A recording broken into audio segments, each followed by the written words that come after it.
Hello, my name is Marcus. I'm the compiler of a collection of therapy quotes entitled 1001 Windmills of the Mind, a collection of quotes taken from what's often called the psychodynamic or the psychoanalytic perspective, which long ago, as I understand it, was referred to by some as philosophical medicine. Because this perspective seeks to, in the context of our most recent videos, it seeks to find memory and feeling, because when we find memory and feeling, we can stop repeating something which is in search for memory and feeling. So the theory around this is that if the baby doesn't get their needs met, they feel pain by it, they don't remember it, and they lose their feelings. So to get their feelings and memory back, they want to repeat and replay what happened with others, with the fantasy that they can undo the past, change the past, have a better past, have a happy past. If the child loses their feelings, that's called a strain trauma, developmental trauma, interpersonal trauma, emotional trauma, fixation. They get stuck somehow. So the image is, one image is the woolly mammoth in that block of ice up in Siberia, or there's like something stuck. So the development doesn't take place because the child is too afraid to resume development. So he's afraid because the assumption is the baby needs to feel safe to go through development. He needs to feel loved, to feel safe to go through the developmental process called the separating from the mother process, and then being himself process. It's called the separation individuation process. Right? Humans come out too early. They need an extended womb called the stage of social symbiosis, the stage of merging, the stage of fusion. This sometimes is called the mother-infant dual unity. So the paradise feeling is still there. The child can't have paradise lost at birth. He needs the paradise, this blissful oceanic feeling, this heavenly Garden of Eden feeling. He needs that to continue for the first 4 to 5 months, because humans come out too early. They need an extended womb. So that's the first stage. They need that maternal, it's called the maternal holding environment. And the main role of the mother is to be attuned, in sync, in rhythm, to read the baby's signals so that she can respond automatically, unconditionally, fully with her full maternal supplies, and just feed the baby just like the baby was sort of fed and taken care of in the womb. He needs to be fed and taken care of in the extended womb. So this is called the extended womb. So let's say the baby gets his egg needs. It's like one metaphor is of this extended uterus is like another egg. When we talk about the psychological birth, we make reference to the psychological egg as the second womb. So the child needs to enter into the psychological egg, number one. If he doesn't enter into it, because the mother was misattuned and the basic trust was broken, and then the baby didn't get his love needs met, now he's going to cling to the mother intensely. It's called adhesive identification, or identification with the aggressor. And he's in a huge double bind, because he'll only leave her if the mother changes her ways and provides the love so the child can feel safe enough to hatch out. The child needs 4 to 5 months of safety in the egg to hatch out towards the psychological birth. So we're talking about the psychological birth. So if the child is prematurely ejected out of the womb, doesn't enter into the womb, something like that, or it's just missing, the mother's not around, then the child is just clinging to her, but he's clinging to an image of her as someone who's rejecting him, as someone who withdrew, someone who didn't supply, someone who didn't. Now he's very angry around this, but he's got to bond to it for his survival, right? So the baby would rather bond to a shaming mother than have no mother, so he has to do it. But he does it, so he'll survive at a huge cost. The cost is he won't know his feelings, because it's too dangerous for him to have his feelings. He won't have his needs that underlie his feelings, because it's too painful to admit that he has these feelings and needs. So it gets repressed. The golden ball gets put into the unconscious. His innocence the earth opens up. It gets repressed into the underworld, into the unconscious. So just briefly, in many myths and fairy tales, if the earth opens up and some innocence gets pulled down into the underworld, that's a metaphor to describe repression. The baby represses his pureness, his pure feelings, his pure needs. It gets repressed. So that force is like it gets pulled down from consciousness to unconscious. So the baby's doesn't have consciousness yet, but so it gets even further unconscious, let's say. It gets pulled down. That's repression. So repression is a defense mechanism. So the child adopts, the child's system adopts repression because to have his feelings and his needs and his wishes, it causes too much pain for him, so he represses it. That's how he deals with it. It comes at a huge cost, because if he feels that he can't have his feelings and he's frozen like that, he'll develop cognitively, he'll develop chronologically, biologically, but his emotional, spiritual, psychological, moral development gets frozen. And he's very angry like that. And you'll see this with his attitudes, if he's very negative, that kind of thing. If his main emotions are sort of, anger, greed, envy, spite, vindictiveness, schadenfreude, manic defenses to mask over the inability to mourn losses. Remember, the person needs to have their feelings to mourn losses. If he squelches his feelings, he can't mourn losses in later life. So that's complicated grief, aggravated grief, prolonged grief, chronic sorrow, the derailment of the grief process. That can lead to melancholia, pathological nostalgia, because he can't accept, he's going to deny any kind of losses, and he'll reminisce about some fantasy good time. Now, that fantasy good time is linked to the time in the womb, when he was in a safe place in the womb, called the stage of, that's the Garden of Eden, the paradise was there. So he might talk about some kind of golden time outwardly to make a link to his unconscious memory of some golden time inwardly, inside out. So the child, if he doesn't feel safe to have his feelings, and he squelches his feelings in that first stage between birth and 4 to 5 months, oh boy, that means he never felt safe to separate from the mother. If he doesn't separate from the mother, he never really has he doesn't have differentiation from her, and he doesn't have the chance to have a connection to his unique identity, meaning he has his feelings in his golden ball. And because he was loved, now in the case where he does differentiate, it means he got the love. So if he gets the love, then he has a wide range of feelings of the golden ball. Now if he gets the love, he says he's okay and others are okay. So in normal development, by the age of 3, it ends up with I'm okay, you're okay, whole object relations. If the attachment goes awry, okay, called an insecure attachment, or a failed attachment, or chaotic attachment, okay, disorganized, disassociative, reactive, avoidant, dismissive, too anxious, that kind of thing. If the baby attaches to the mother, but it's very chaotic, that's a failed attachment. They call it, that's the Carl Menninger's quote, the greatest hurt of all, mother failed me. So she failed to provide a secure attachment style.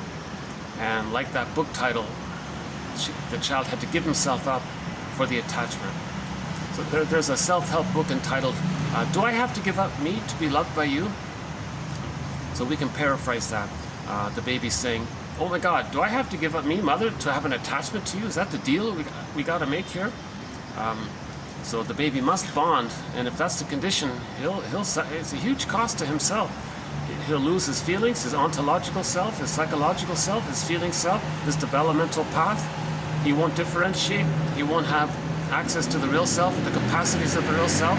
He won't really know his interests. He won't have mutuality in relationships. He won't have I'm okay, you're okay, gratitude, empathy, reparation.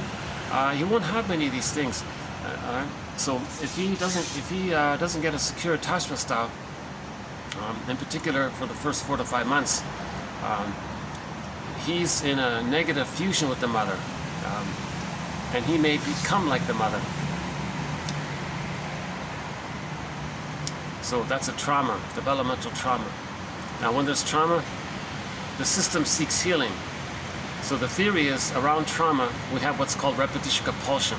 He's going to spin that interaction around with the mother, with others, with the fantasy they can change the past. So in the present, others will be cast like a theater thing. He'll stage the past in the present to replay the past in the present with the magical fantasy they can get a new past. Why? Because the baby doesn't understand time. The unconscious doesn't understand time. The non-reporting brain, the inferring mind, this is all timeless. So trauma, that early on, it's during this stage when the baby doesn't understand time. It's timeless. And he's frozen in this timeless, painful thing. So he wants to replay it timelessly, again and again. Okay? So Edmund Berger's metaphor about this is every neurotic is a music enthusiast, but he only has one record. And he carries this record with him everywhere he goes. Every time he sees a record player, he spins off that old record again and again. So in every new situation, he's going to replay that traumatic script, that failed, that interaction that led to the freezing, that led to the repression or the freezing of his feelings. So he wants to get his feelings back. So there's this compulsion. The pain is the driver of this compulsion to replay it, to reenact it. So the reenactment can take two forms, as discussed in recent videos. So the mother shamed the baby. The baby has an imprint, a psychological imprint, a deep imprint called a template, a brain template, or some kind of working model, or some kind of representation in his mind, in his memory system, a script, a schema, etc. There's some kind of structure in his mind where he's frozen, of a mother shaming him, and they're blurred there, and he wants to get a better outcome. So how does he replay it?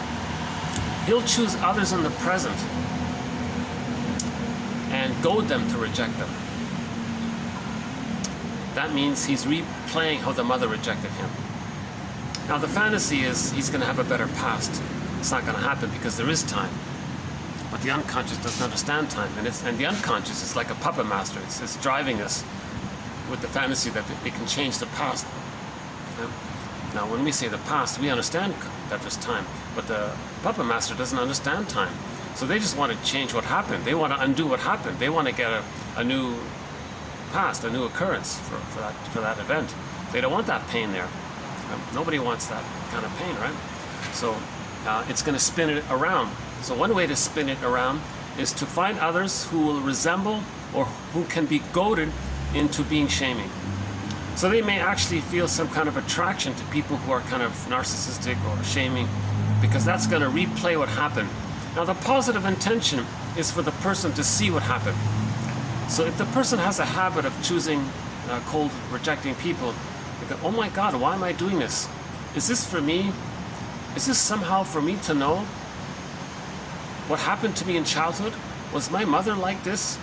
And that's why I'm choosing people with that trait, to see what happened to me in childhood? Something like that's the theory. Now, a more pained version of it is they identify with the aggressor, see their innocence onto non-threatening substitute others. However it is, they're seen as safe, non-threatening. Okay? They see their innocence onto them. They identify with the aggressor, the shamer. Then they shame others to reenact how the mother shamed them. Okay? So it takes two forms. Okay? Now, when they're shaming the other to reenact how the mother shamed him, hocus pocus, double focus, the one he just shamed, he fantasizes that that person just shamed him while he just shamed them. So he feels like the victim to reenact how he was a victim from his mother. And he's acting like the mother to demonstrate what the mother did to him. Negative magic gesture. So there's two sides, there's two versions or two sides to the reenactment. Okay, one is called identification with the aggressor, doing to others to know, for the person to know what the mother did to them, because they're acting like the mother. Or they just simply choose people to, or goad people to be like the rejecting mother, to reenact how and to see what the mother did to them. Okay? So this is an attempt to make all of this conscious. So the positive intention of spinning this around again and again and again is to make us conscious. It's as if the puppet master, okay, the unconscious, is saying to us, hey, you, something happened and you got to be aware of it, because if you're not aware of it, we're just going to spin this around again and again until you become aware of it. So he's going to replay it again and again. And we played the song. Should we play it again here? Why not? Oh, it got locked out here. Hold, give me a half a minute here to get logged, to get back in here. Hold on a sec here. Yeah, unfortunately, this is sort of my only venue at the moment to do these videos. Until this is my second, my second time here. I'm not really thrilled to do it here. But at least it's relatively quiet. I don't have the noisy speakers around me, and but I'm looking for a new venue. I want to find something with some nice views, with some birds flying around,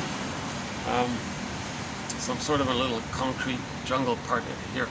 This song here, I think, captures the idea. It's a short song. It's only 45 seconds long. We played it several times already, but it conveys the point.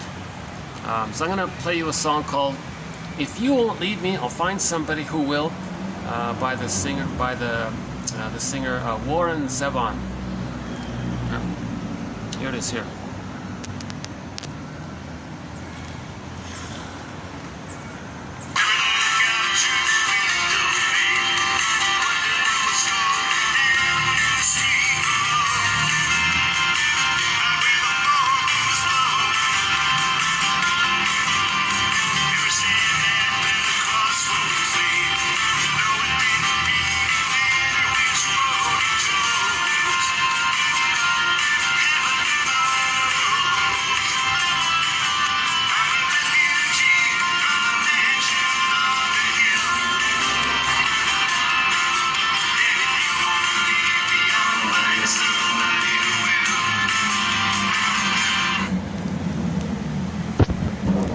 See what he's saying? He's saying to the girl, look, you better leave me. I can't accept love. I'm not there yet. I didn't mourn. I don't have the psychic structure to love. The psychic structure to love and return love and be loved, mutuality, what you're looking for. I don't have that. It's too anxiety provoking for me. He didn't differentiate. So he first wants to master the trauma or change the past of what happened. So he's still stuck in the more primal state of trying to express his anger at his mother, see if he can get his mother in the mind to change her ways, to know himself what happened. He's still dealing with the pain of not entering into the egg. And so now the one woman said, well, I'm here. Imagine that. No, I can't deal with that. He only chooses women who will leave him. Okay? So the mother left him emotionally. He wants women in the present to leave him emotionally. So now one day the woman said, well, I'm here. Well, he can't. So he'll do a more painful reenactment of what happened. So he'll identify with the aggressor, make some excuse to leave her, right, to reenact how the mother left him. All he's doing is reenacting. He can't love in the present because he didn't differentiate. Love in the present takes place when psychologically the person leaves the mother. If he's still married to mom, quote unquote, he can't love another person in the present. So he's trying to he's trying to resolve that adhesive identification with the mother. So all he's doing is he's gonna, since he can act like her, reject the woman, the nice woman who likes him, to reenact. Look, mother in the mind. You see that person, they were nice. Well, when I was a child, I was nice. You rejected me. I'm acting just like you. I'm showing you what you did to me. Plus, he's reenacting how the mother rejected him. So then let's say that woman gives up, leaves. He'll find another one, and that person, and he'll choose people who he knows will leave him in advance. He's prepared for it. Now he's trying to master it. Or he chooses people whom he knows he can goad into leaving him. They'll be a little difficult, passive-aggressive, annoying, push their buttons. But, you know, he can figure it out. He can make himself so unappealing, he can get them to leave them finally. So that's what he's trying to do. He's just trying to reenact it. He's spinning it around and again and again and again. So that's the idea of trauma. Trauma means repetition compulsion. where we transfer the past interaction that took place into the present. The present becomes like a new version of the past, a new edition of the past. Okay? Now, this is taking place because somehow the person wants to have a new past, a new experience for what happened. So they think they want to deny what really happened, have a new present, but it can't be done. Now, sometimes a person might think it can be done. That's called falling in love. Now, when they fall in love with somebody, the fantasy is that that person is going to be the good parent that should have been there. So there's a great excitement around that. See? But for this topic on how transference love is being an example of trauma, transference love, falling in love, is a symptom of trauma. All these romantic love songs, they're talking about trauma. So TQ 2435-9, some excellent material there. I think some of the best work here was done recently. TQ 2435-9, 5 videos covering 130 quotes in this area called transference love, or falling in love, projected love, this infantile replay. Because somebody, in a nutshell, so somebody in the present approximates the rejecting mother, that triggers up the connection to her. But this time, you have the fantasy that your partner in the present is going to change, meaning mother 2.0, mother reincarnated into the partner. But now you have a hope that they're going to change their ways. Now, the excitement is that when someone reminds you of the mother, there was some bliss at some point, either in the womb or shortly afterwards.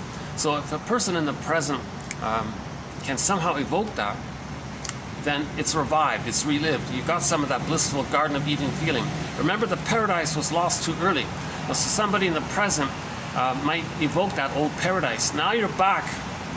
So falling, you're back, regression, infantile. So you're back to that place where you're in the bliss.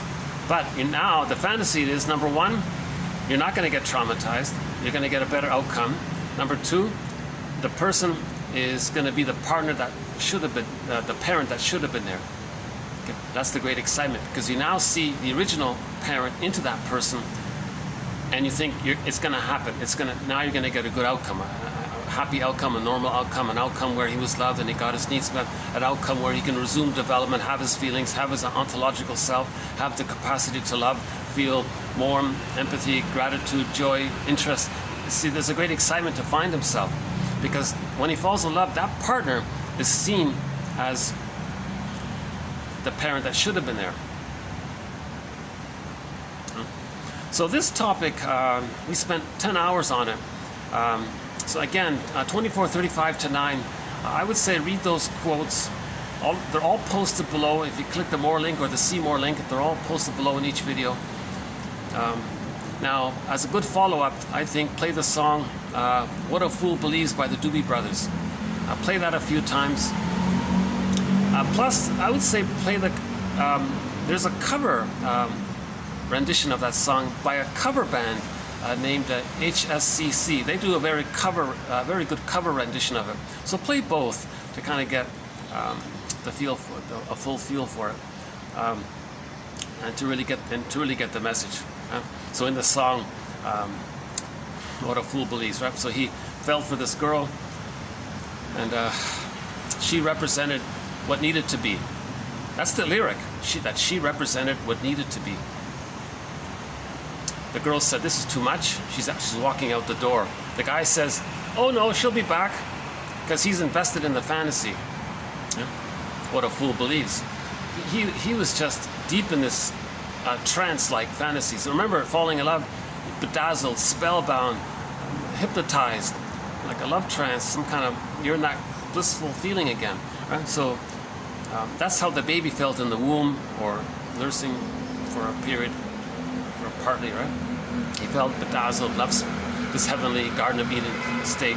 So when we fall in love, we re-evoke all that. So we've time traveled back psychologically, and this time we're going to get it right. That's the fantasy that it's going to happen correctly. Right? So the partner is not seen for who they are. So that's why they leave all the time. Plus, they chose a dysfunctional partner, because the mother was dysfunctional. They're only going to fall in love with a dysfunctional person. Okay, who you're attracted to is a traumatic message. He didn't get that, huh? So he'll only choose a dysfunctional person because only a dysfunctional person can trigger the dysfunctional mother. A healthy person won't trigger it. So people are not often interested in healthy people because they don't remind them of the painful mother, the shaming mother. A kind person's not going to remind them of the hurtful mother, so they're not interested. Now, because they chose a dysfunctional partner, they're dysfunctional. That means they're doing the same sort of thing. They may look at the other person and say, I have a similar fantasy that he's having. So both are saying to each other, I love you, you're perfect, now change. So one says, you're perfect, you change. No, you're perfect, you change. Meaning, you remind me of the mother, you're perfect. Right? Now you change. No, you remind me of the mother, you change. So now they're in this kind of cat and dog. They call it a couples in collusion. So it's going to become like a cat and dog thing. It's going to rust out. The marriage becomes like sour milk. Because they're not relating to each other in a mutual, who are you, and let's make I statements, get to know each other. They're just invested in the fantasy that the partner is just going to be there to provide the safety, the mirroring, the base, the secure base, support for their autonomy, and to basically be like a parent, more or less. And the other person's doing the same thing. So that they're not relating to each other as individuated people, because neither individuated, and they're both trying to get the other, to help the other to separate individuate. See, it's too chaotic like that. It can't be done, right? Now, the exception is if they're both aware that they're doing this. Bergler says, after the honeymoon period, so they recreate the bliss, right? The Garden of Eden. So in the honeymoon period of marriage, they both recreate the bliss. So they're back at the symbiosis. The moment one breaks out of it, run to the nearest therapist to become educated, to learn that in marriage, they're trying to replay the first 3 years. And it can be done. Marriage can be a psychological, healing, spiritual, emotional, developmental path if they're conscious.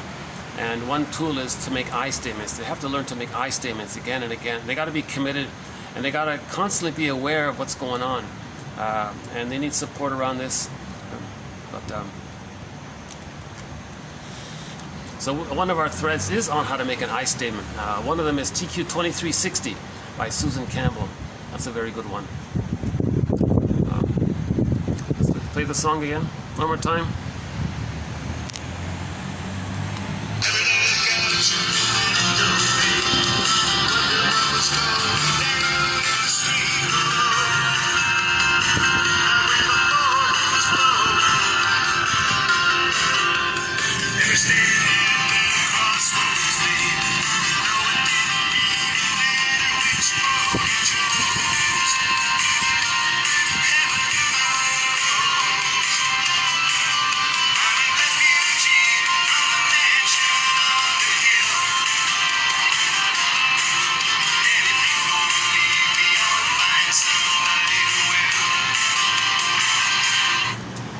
Okay, so he's spinning around the traumatic event. He's in trauma, he's in pain, he's spinning it around. He just wants to replay what happened. So the guy in the song is saying, look, the lady, I just want to replay what happened until I become conscious of what happened to me, right? So he's doing this unconsciously until he gets, so we repeat and replay because we don't have memory and feeling. Okay? In the repetition compulsion, we're searching for memory and feeling. Once we get them, we can stop repeating. But just to be aware of it is a huge help, because now we know what's going on. We can make better, we can soften up in our choices. We're not so manic about it. Today's topic, manic defense. So we'll get there. Yeah, I really want to show you some nice views. I wish I were on the beach or on nature somewhere with some trees and birds. I'm in a busy city here for the time being, and for the past 4 months I've done my videos in mainly 3 hotels. They've more or less put up with me. I think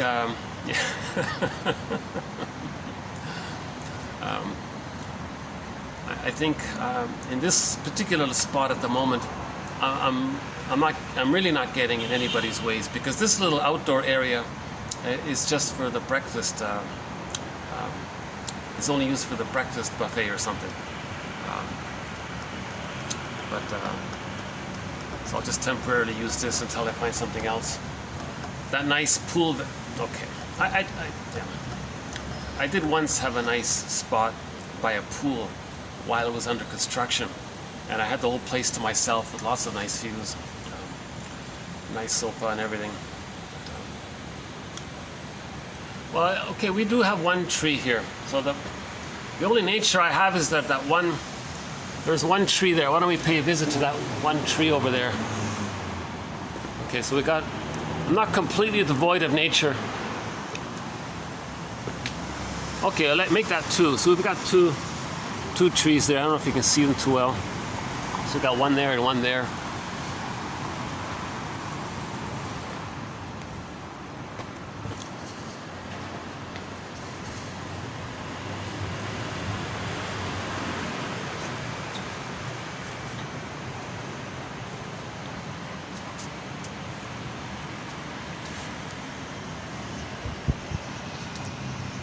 So,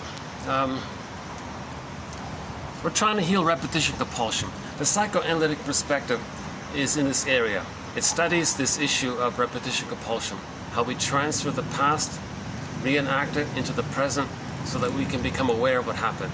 So, for example, let's say you're with a friend,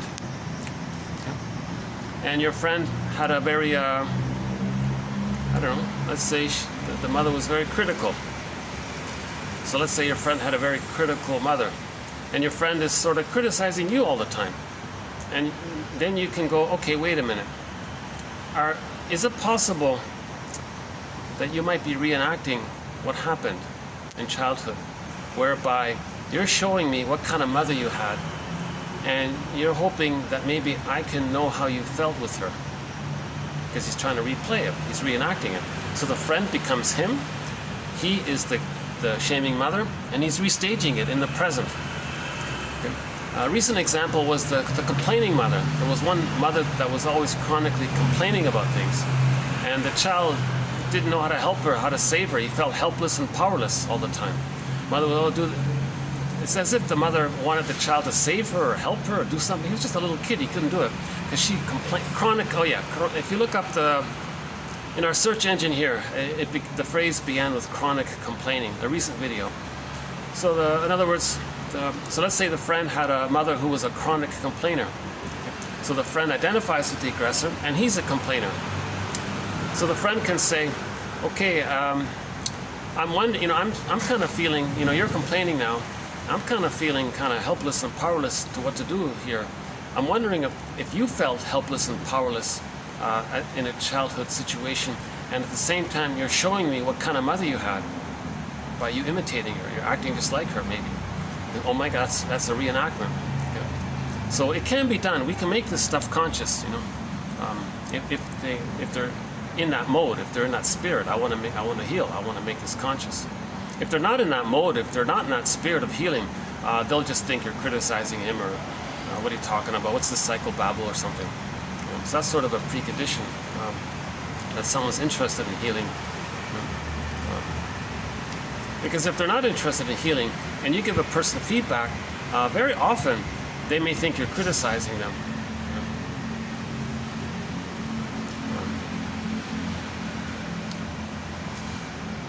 So, okay, we'll save that example for another time.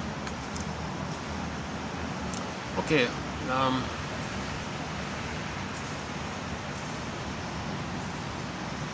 Let me take a little breather here. It's actually quite it's only 30 something, but it does feel quite hotter today.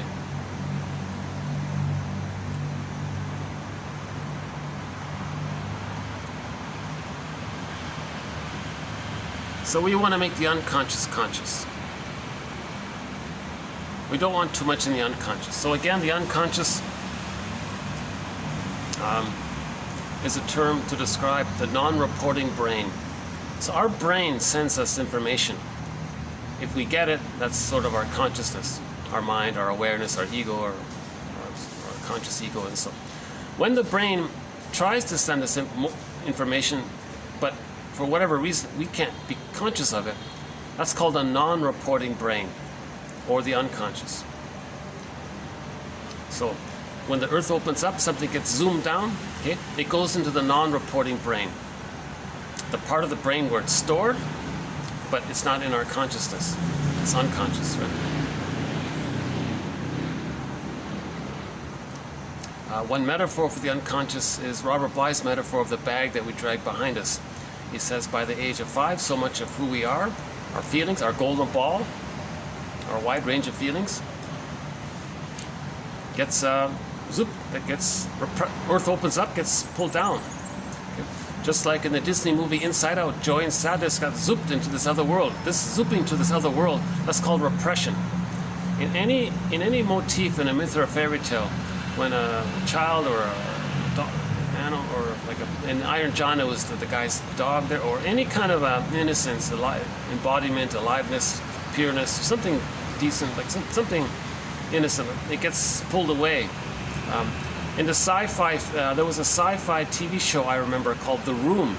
The daughter opened the door and she disappeared in the room, and the rest of the series was about trying to get her back. So that was a metaphor for something innocent getting lost. Okay, so that's a metaphor for our pure feeling, our innocent needs, our innocent desires, our life force, our mystery, our uniqueness, something, our life force, it's our innocence, it gets pulled down or something. Right? So myths and fairy tales are metaphors for psychology. Myths and fairy tales describe a lot of this psychology. So Robert Bly says, by the age of 5, so much of who we are gets zooped into this unconscious brain, or the unconscious, or a metaphor for it is like this bag. It's behind us, shadow, we don't see it, so that's why it's unconscious, we don't see it. It's the shadow self, the second self, the secret self, the unconscious self, the shadow soul. If we were to amalgamate in some kind of metaphysical imagining, metaphorical, metaphysical fantasy imagining, if we were to create a character that embodies our own disowned traits, that's called the double self, the double, the motif of the double. And in literature, the motif, the lesson of the motif is, of the double self, is that that's us, and we want to befriend our double, because that's us. Okay? So the double is the one who walks with us, who's not like us, who is us. Someone's living my life, and I know nothing about him. That's the double self. So we want to befriend the double self. Darrow calls it the skeleton character. You don't see him. So you want to welcome the skeleton character to the fireplace, treat him as an honored guest. It's you. All of you that you don't know, it's yourself. Who had a right to be. Of course you have a right to be. Who has a right to be. Of course we have a right to be. We have a right to have our feelings and our identity. Now our double self is teaching us that there is that there is healing, that there is a conquest of the self. So healing does, we can accept what we see about ourselves through the motif of the double character. Okay? So in the Phantom of the Opera, she went into the basement. Okay? That's a metaphor for the unconscious. Okay? She faced her double self, that scary dude with the mask that represents an embodiment, a character, fantasy, an imaginal fantasy, metaphysical imagining. It's not a real character. Just a metaphorical sci-fi metaphysical imagining device that represents her disowned pain, shame, and rage. So when she started to accept her own disowned feelings and got it back, when she went on stage, she was a better singer. Okay? So we're healthier when we re-own more of ourselves. We want to reclaim, get back in as much as we can. We want to get back our golden ball. Oh boy, that's very important. If we don't have our golden ball, if we don't have our feelings, how does a person mourn losses later on? They need their feelings to mourn losses, right? So in the Disney movie Inside Out, the golden ball was joy and sadness. At the end of the story, they got back in. Okay. Now notice, in the beginning of the story, all of the characters were at the console. Okay. And joy and sadness was sort of the lead there. Then they got lost. What was left? Fear and anger. The disgust character represented the physiological of distaste and dissmell. But it's mainly the amygdala. The point is, it's mainly the amygdala. So the feeling self, the psychological self, the ontological self, I feel, therefore I am, having a wide range of feelings from joy to sadness, empathy, ability to mourn, reparation, sentiment, deeper appreciation from the wisdom can come from it, love can come from it. Now the joys, our interest, our curiosity, our spontaneity, aliveness, pleasure, delight. So there's a wide range between joy and sadness. So all of our feelings are lost in it, right? So if the person only has the physiological side, that's the amygdala, hyperreactive, manic, splitting mechanism is there. I think the splitting mechanism is mainly used. Projective identification is mainly used. Infantile megalomania is mainly used, right? Oh, hold on a sec. Oh, got the sun coming out here. Okay.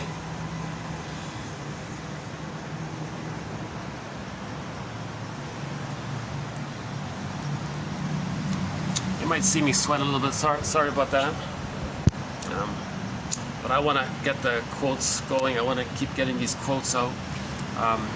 This is the second time, to the best of my knowledge, this is only the second time ever a collection of quotes from the psychoanalytic perspective, this second language of soul repair, has ever been compiled. The first was done decades ago by Gregory Bauer in his book Wit and Wisdom in Psychodynamic Psychotherapy. Now we have 1001 Windmills of the Mind, vastly updated, way more topics, much more variety. We now have 52 themes or topics. Repetition compulsion from the trauma and the transference of it, and how it's being reenacted. That's just one of our threads of the many, right? So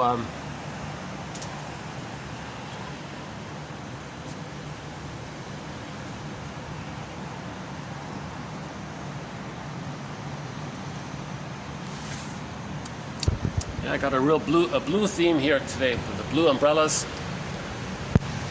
blue sky, blue laptop, blue phone. It's welcome. Blue's a nice color. Blue shirt as well. Nice color, blue, right?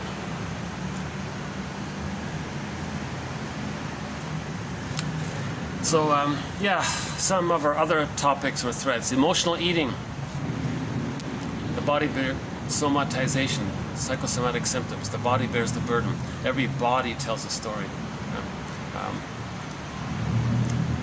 The body remembers. The body keeps the score. This whole issue of how a physical symptom is a representative of a repressed emotion. Physical symptoms reveal and conceal our inner conflicts, our emotions. That's also a major thread. Each of the major defense mechanisms is a thread. Projection, projective identification, reaction formation, identification with the aggressor, the splitting one, the infantile megalomania one. In this video, we'll talk about the manic defense.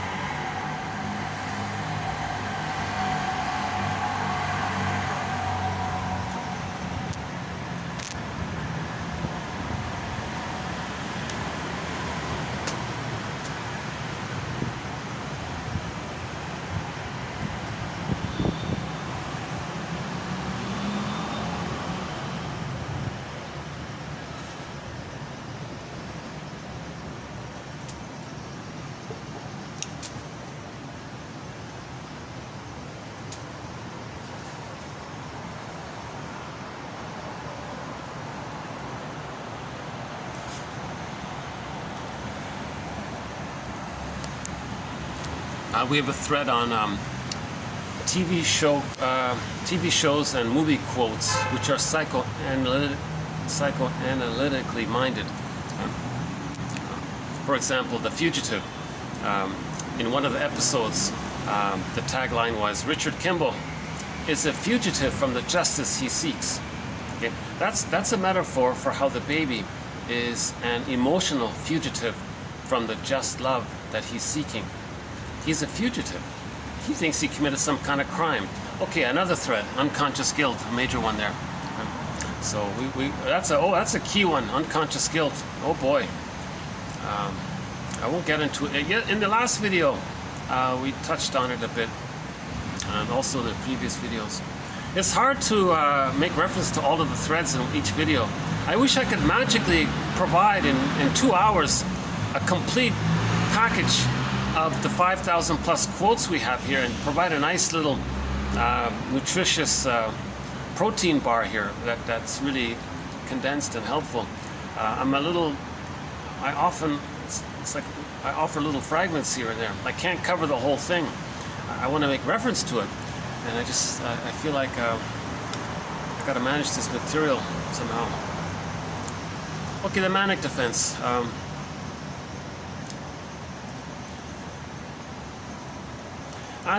So this is a new.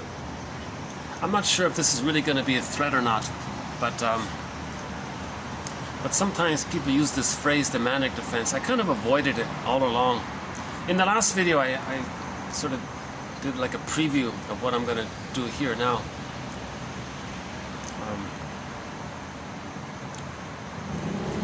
It all starts with Melanie Klein. She's got this theory called the positions. In the beginning, the baby uses these very desperate maneuvers of the mind, tricks of the mind, operations of the mind, maneuvers of the mind called defense mechanisms. But they're temporary, they're desperate, they're really desperate. The baby's tiny, helpless, no motor skills, completely dependent on the giantess in the nursery. But what if she's shaming? How does the baby adapt? Okay, so we all adapt to our environments. Well, the baby's first environment is the breast mother. But what if she's shaming? A huge double bind. The baby can only turn to the breast. He's got to attach to the breast mother. Okay, that's called part-object relating, by the way. The baby's not really relating to a full separate mother, and he's a separate person. And the one theory, I'm curious about this a little bit. One theory is that the breast. One author says the baby might think it's just like an extension of him, like it's an organ of something that belongs to him, as a continuation of what happened in the womb. Now, in the womb, the first object was the cord and the placenta. So the first, again, this jargon object just means anything or any person that you're emotionally connected to. It's important, you need it, kind of thing. It's usually the person, but they use object because sometimes it's a part object, like the breast is just a part of the mother, and the placenta is just a part of the mother. Or even, actually, it's mainly him, right? So, so if the baby's loses the cord and the placenta prematurely, there's this feeling called the phantom. It's like the phantom placenta. And Lloyd DeMoss has the theory that the speaker at the podium unknowingly describes something in the sky, that's the placenta, and you want to accord to it, you want a connection to it. If you can evoke that, and then you feel this blissful connection, because you're getting the memory of what happened in the womb. Okay? So the placenta was amazing. It eliminated the person's waste, and it provided all the food and oxygen and nutrients and so on. And it was in flow, it felt good, and the baby was a little god. He was in a blissful state, symbiosis, Garden of Eden. So the placenta helped create the Garden of Eden, and the placenta is a part of the child. It's actually connected to the child. It's not the mother, it's the child. It's connected to the wall of the uterus, but it belongs to the child. Now, if that's severed prematurely, there's this feeling of the phantom placenta. Now, in the extended womb, it continues with the breast now. So the breast, if that's problematic, where's the breast? Then now you got this issue of the phantom breast. So again, the speaker at the podium in the religious thing, he might say, oh, imagine the breast in the sky, and you're connected to it.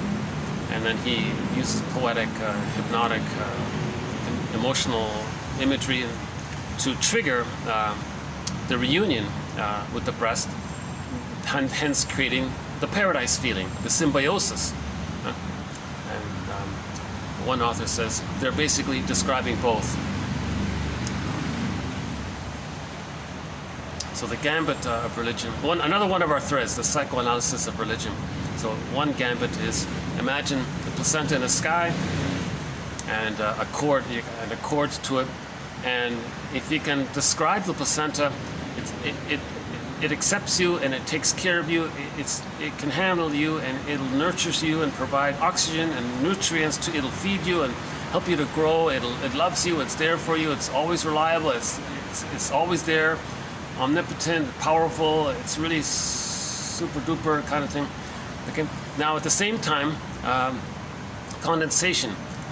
He'll flip it. So okay, now imagine the breast in the sky. Okay, this bountiful, nurturing, all-giving, knows you, omnipotent.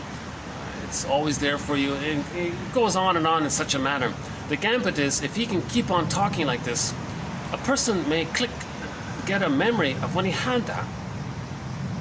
He's trying to trigger up some old feeling that you may have had the bliss with the placenta or the breast. So a person gets that little click, that little hit of serotonin, oxytocin. There's the blissful feeling, right? So he wants to trigger the bliss you had in the nursery. He wants to trigger the old Garden of Eden feeling. And if he can do it, if he's successful, if he gets close enough, the person goes, yeah, I feel something. Oh, this is an amazing feeling. Whoa, what a tantalizing Garden of Eden feeling. So it's nothing new. He's just creating something. He's just triggering up something old. And it's not creating anything new. He's just reminding you of but you forgot it. Okay. Then he says to you, are you a believer? Okay, good, put money in the basket. So it's a bit of a racket that way. But, and we won't go into the whole thread on the psychoanalysis of religion. Actually, recently, maybe 2 videos ago, we did do some quotes on it.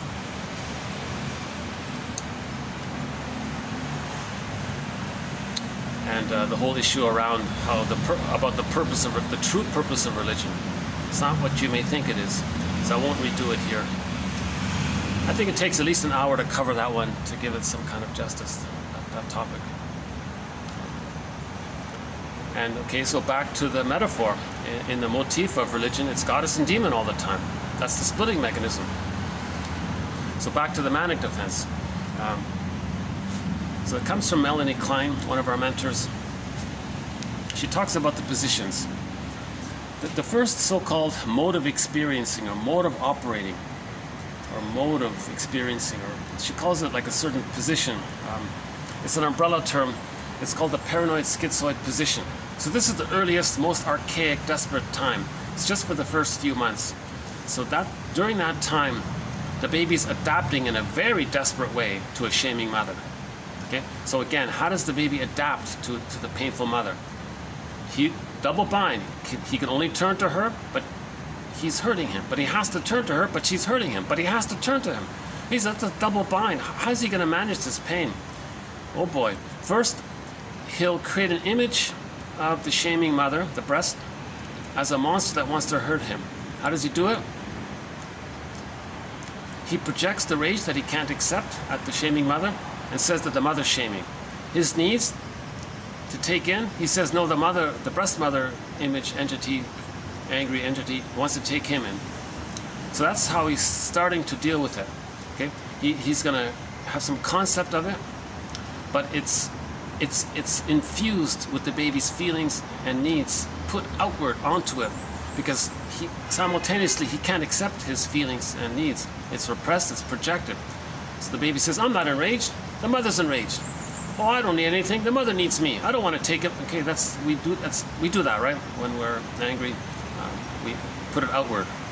Something about us, we can't accept it, we put it outward. They do it. So the baby's projecting. So the baby projects onto the canvas of the breast image. So now he's created some kind of image of this breast entity, like a cyclops monster that wants to eat the people. Okay? Again, the baby wants to take in. So, and he's enraged, so he wants to maybe bite. He's desperate to take in. So that translates through the projection that the mother wants to take him in. Okay, in the fairy tale, Hansel and Gretel, the witch wants to eat the children.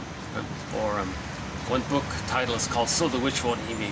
In mythology, any kind of monster, scary entity that wants to damage or hurt or eat the child.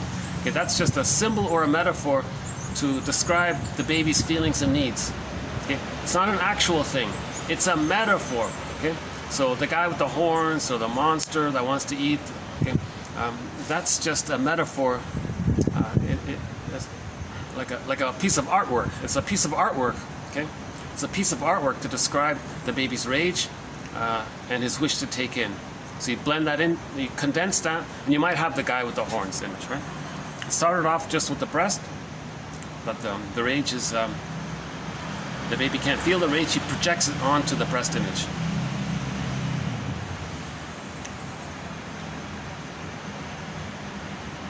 So it's some kind of creature, some kind of entity, right?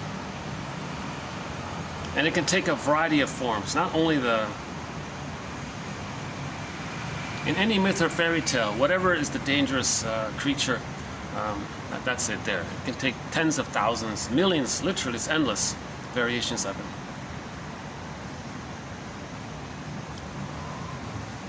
Put it this way, if everybody on the planet took a piece of paper and a pencil and you asked the person, draw your angry feelings and your deep wish that you wish you could have taken in the love that you needed.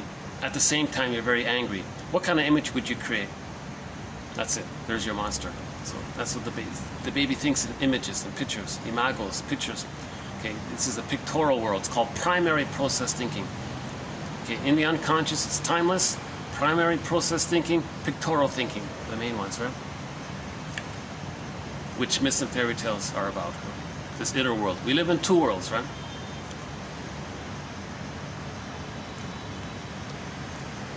So the baby, so how does the baby adapt? So number one, he projects his rage and his feelings onto the mother, the breast mother.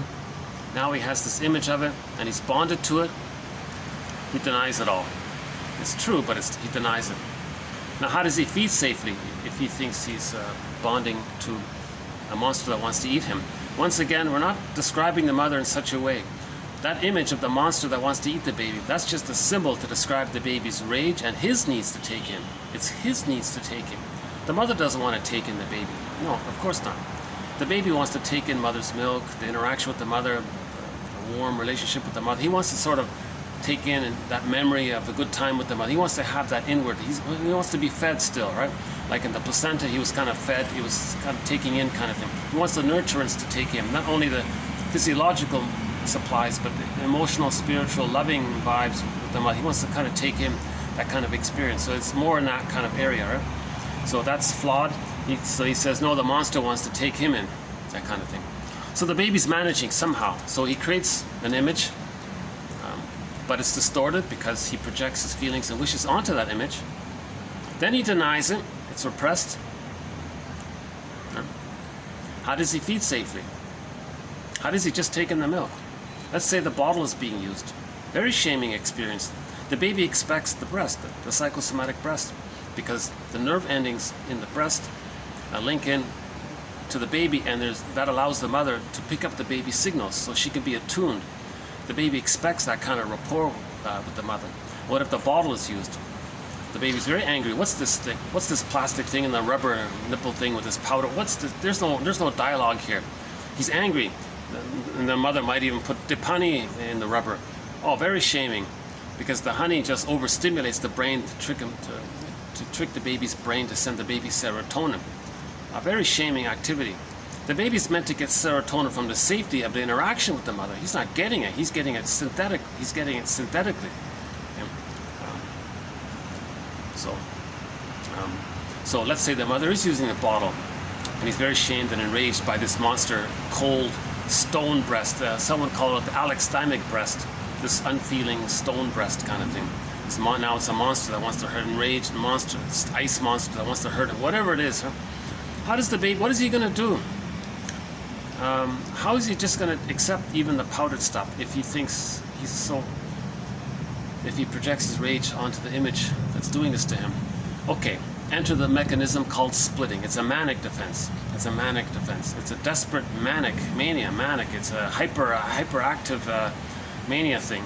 So the baby's going to like just hallucinate, like a psychosis, some kind of hallucination. Maybe it's kind of like that guy in the desert who's thirsty and hallucinates an oasis. He's trying to survive. Well, the baby's trying to survive. I will survive. So the baby hallucinates a goddess breast, an ideal, loving, perfect breast, to compensate for the pain. So then he can think, oh, no, the painful monster breast image, oh, that's not my mother, that's something else, and he'll deny it. His mother is this made-up one. Then he can trick himself to take in the powdered stuff, while still being bonded in reality to the shaming mother, to the shaming breast, the bad breast. In the next video, we'll have a quote about this by Tiemann and Altman, how the breast is seen, that the angry breast, that the bad breast is like that because it represents the baby's rage. So that's in there as well. And that phenomena of the baby projecting his rage onto the breast, Klein's jargon for this is that's like a paranoidish kind of phenomena. That the bad breast is so dangerous. It's a paranoidish like thing. So that's the paranoid-ish aspect of her jargon, the paranoid schizoid position. Now the schizoid refers to the splitting. Okay?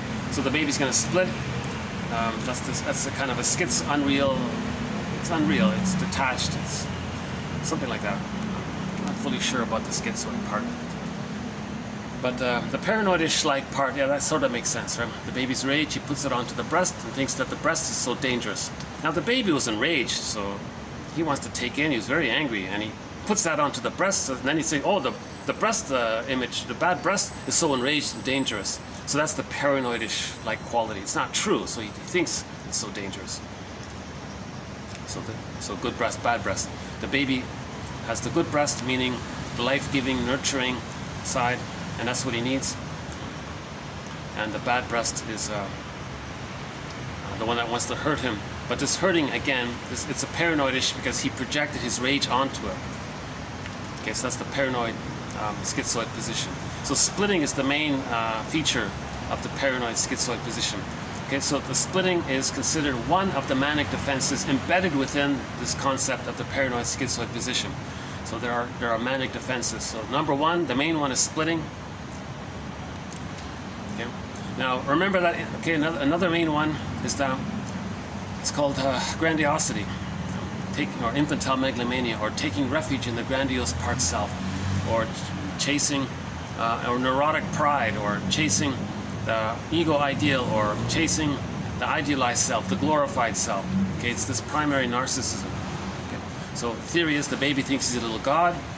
He's stuck there, so he's chasing it all the time because he's stuck there. So he's always chasing for this feeling that he's this little god, right? Oops, logged out again. Okay, let's log back in a minute. I'm tempted to plug in my back. Fast forward this video another 2 minutes. There is an outlet here, so looks like I'm gonna need it. So I'm gonna plug in my cord here for my laptop, just to get it ready. So hold on a sec, and I'll use this to take a break. Oh, you know what I'll do? I'll play a song at the same time. Yeah, let's do that. So let's take a little musical break here while I plug in the cord here.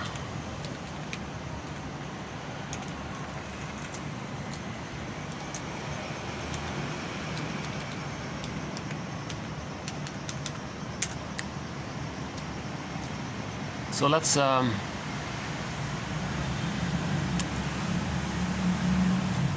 let's play What a Fool Believes.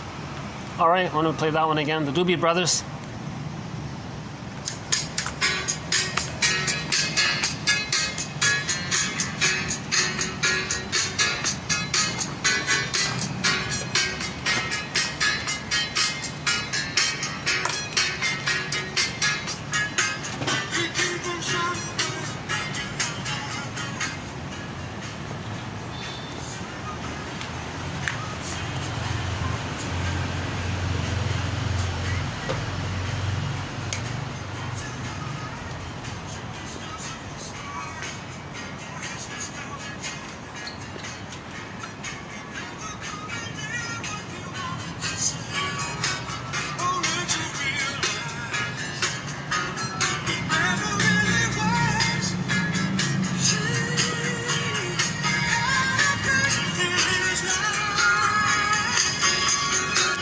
We've talked about this song several times already in the recent videos. So again, 24:35 to 9.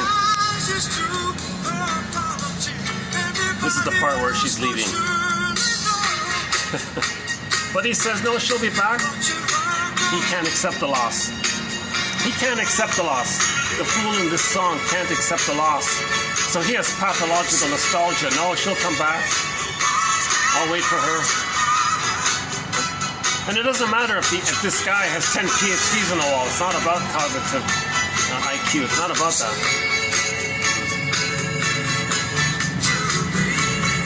So he can't accept that she's really saying goodbye because he doesn't have the psychological equipment to do so. That's why he can't accept goodbye, the pathological nostalgia. He can't say, he can't accept that she's leaving. So he'll wait, oh, she'll be back kind of thing.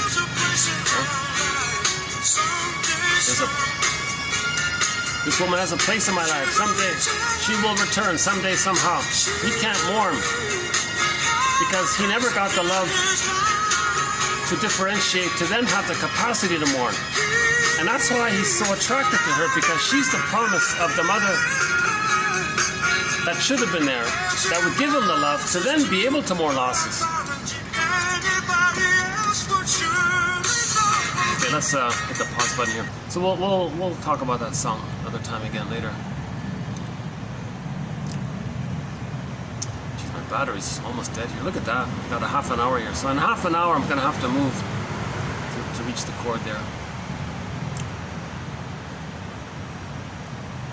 So back to the manic defense.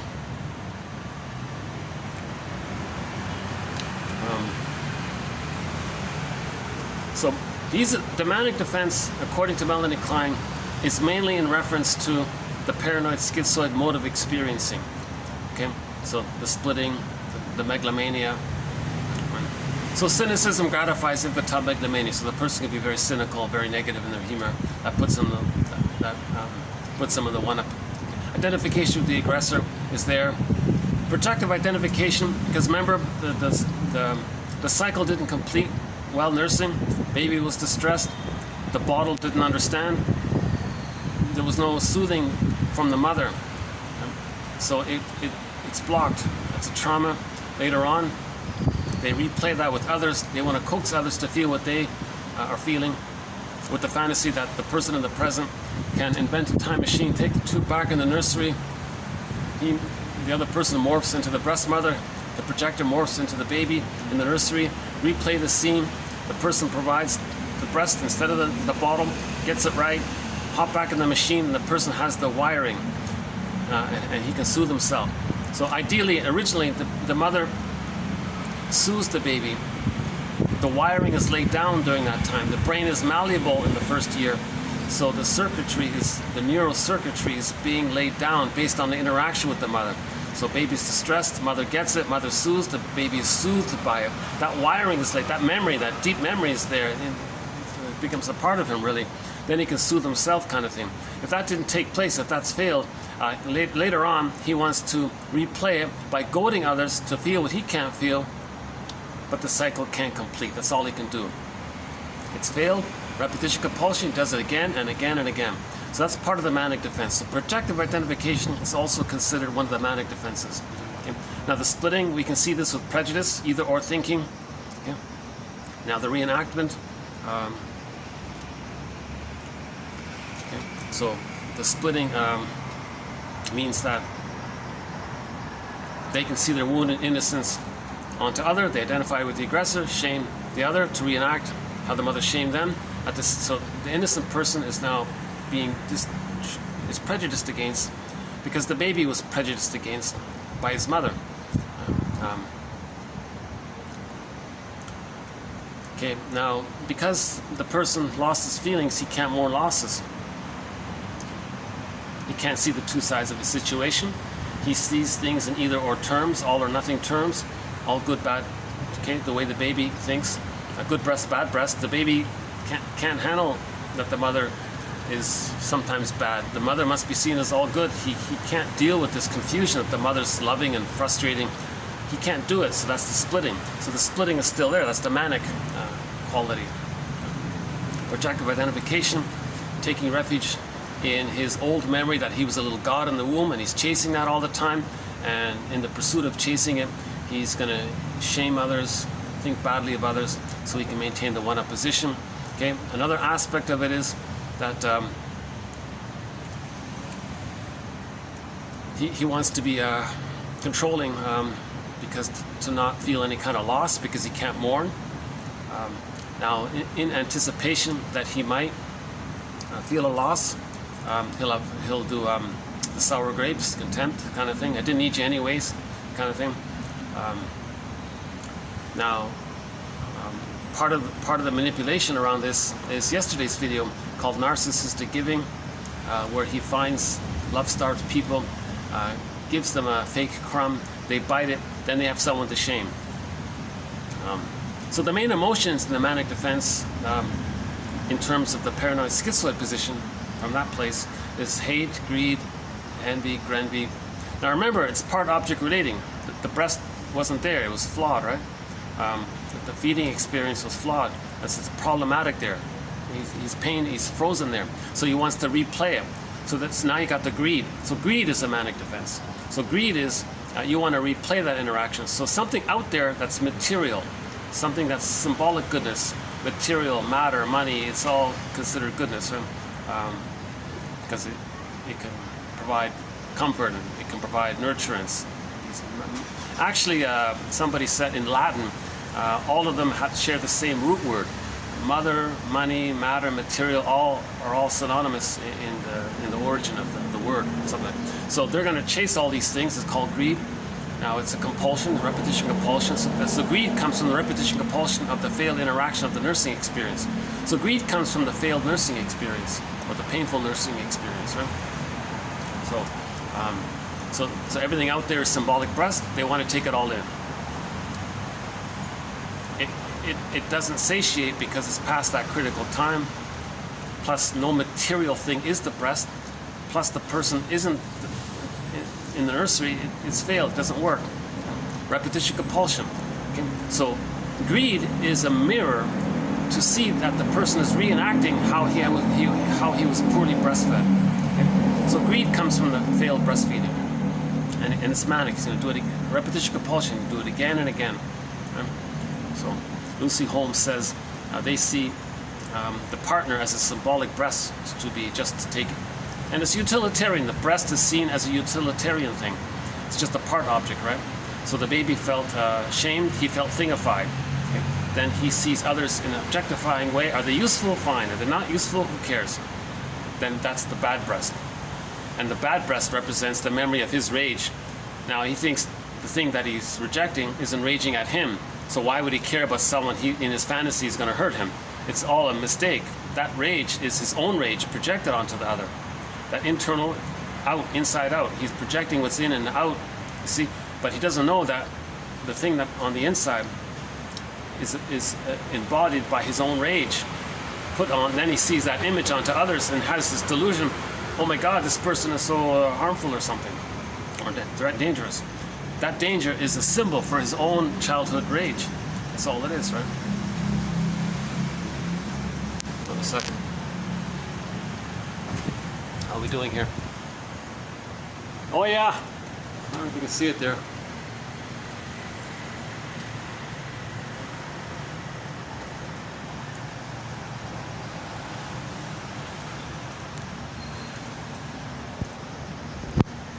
I guess, maybe I can get used to this venue here. Maybe it's not so bad here. Yeah, okay, maybe I'll come back here again. Jeepers, yeah. Even a dark ballroom I can't use. That nice one I was at yesterday, that's pretty occupied now. It's busy season, peak season, right?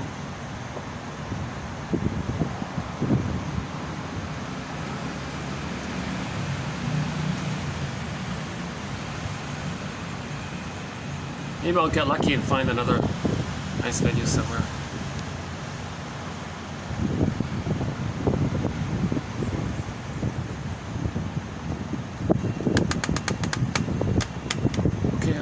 So we're talking about the manic defenses. So the original meaning of the term manic defense, in the context of Melanie Klein's original use of the term, is related to the defense mechanisms related to the paranoid schizoid mode of experiencing, the splitting, projective identification, infantile megalomania, the controlling, the contempt. Now, the manic, these are all considered kind of manic. Whether or not there's hyperactivity around it, that's not necessarily a quality of it. It can be, but it doesn't have to be. Now,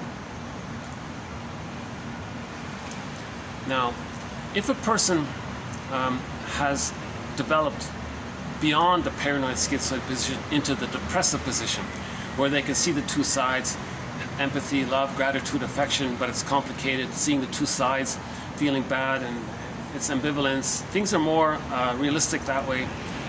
That's called the depressive position. Okay? So you're healing, it's more painful. In the paranoid schizoid position, it's easy, it's thinking like the baby. Good, bad. Good breast, bad breast, very simple. Mother was one up, I was one down. One up, one down. They just think in this term. I just recently saw one of the leaders of the plunder system. He said, well, everyone is greedy. So what did he say? It's either my greed or your greed. He thinks in that kind of splitting mentality because that guy had severe trauma himself. So he thinks in that way, right? So his philosophy reflects the splitting mechanism. Any kind of philosophy that says something like that, either or, us or them, that's splitting, right? And he even said to the nice interviewer, he said, you know, I don't even trust you. And he's sort of a friendly kind of guy, kind of thing. He doesn't trust anybody because he's always projecting his own rage onto others. So he's talking about his own anger and code. So we have a okay, I want to clarify. The plunder system is not a thread, but we do have a sub-thread to our main thread on the psychoanalysis of prejudice. And to understand the prejudice, we include some of the sociological factors that contribute to prejudice. And on that sub-thread, we have the plunder system, we have religion, the propaganda, and the educational system, and the movies, and logical fallacies. And so we do some of that sociological side, but it's not really the main focus here. But it's included to help understand prejudice. If we can heal prejudice, that's huge, right? Prejudice is a manic defense.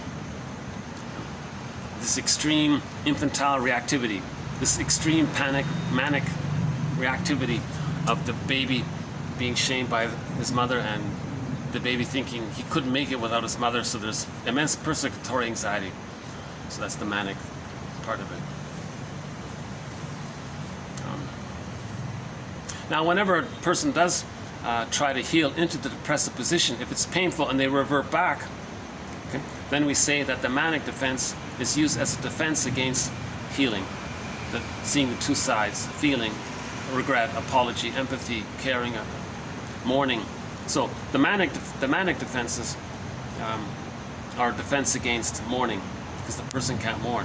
If the person wants to mourn, it's too painful, they regress back to the manic defense. So let's say a person does advance to the depressive position. They're the codependents, the clingers. They're hopeless. They're very trusting. They're still childlike. They feel unloved. They feel love-starved. They don't identify with the aggressor. They still hold on to the "I'm not okay, you're okay." All babies. So here's another part of it. All babies begin with "I'm not okay, you're okay."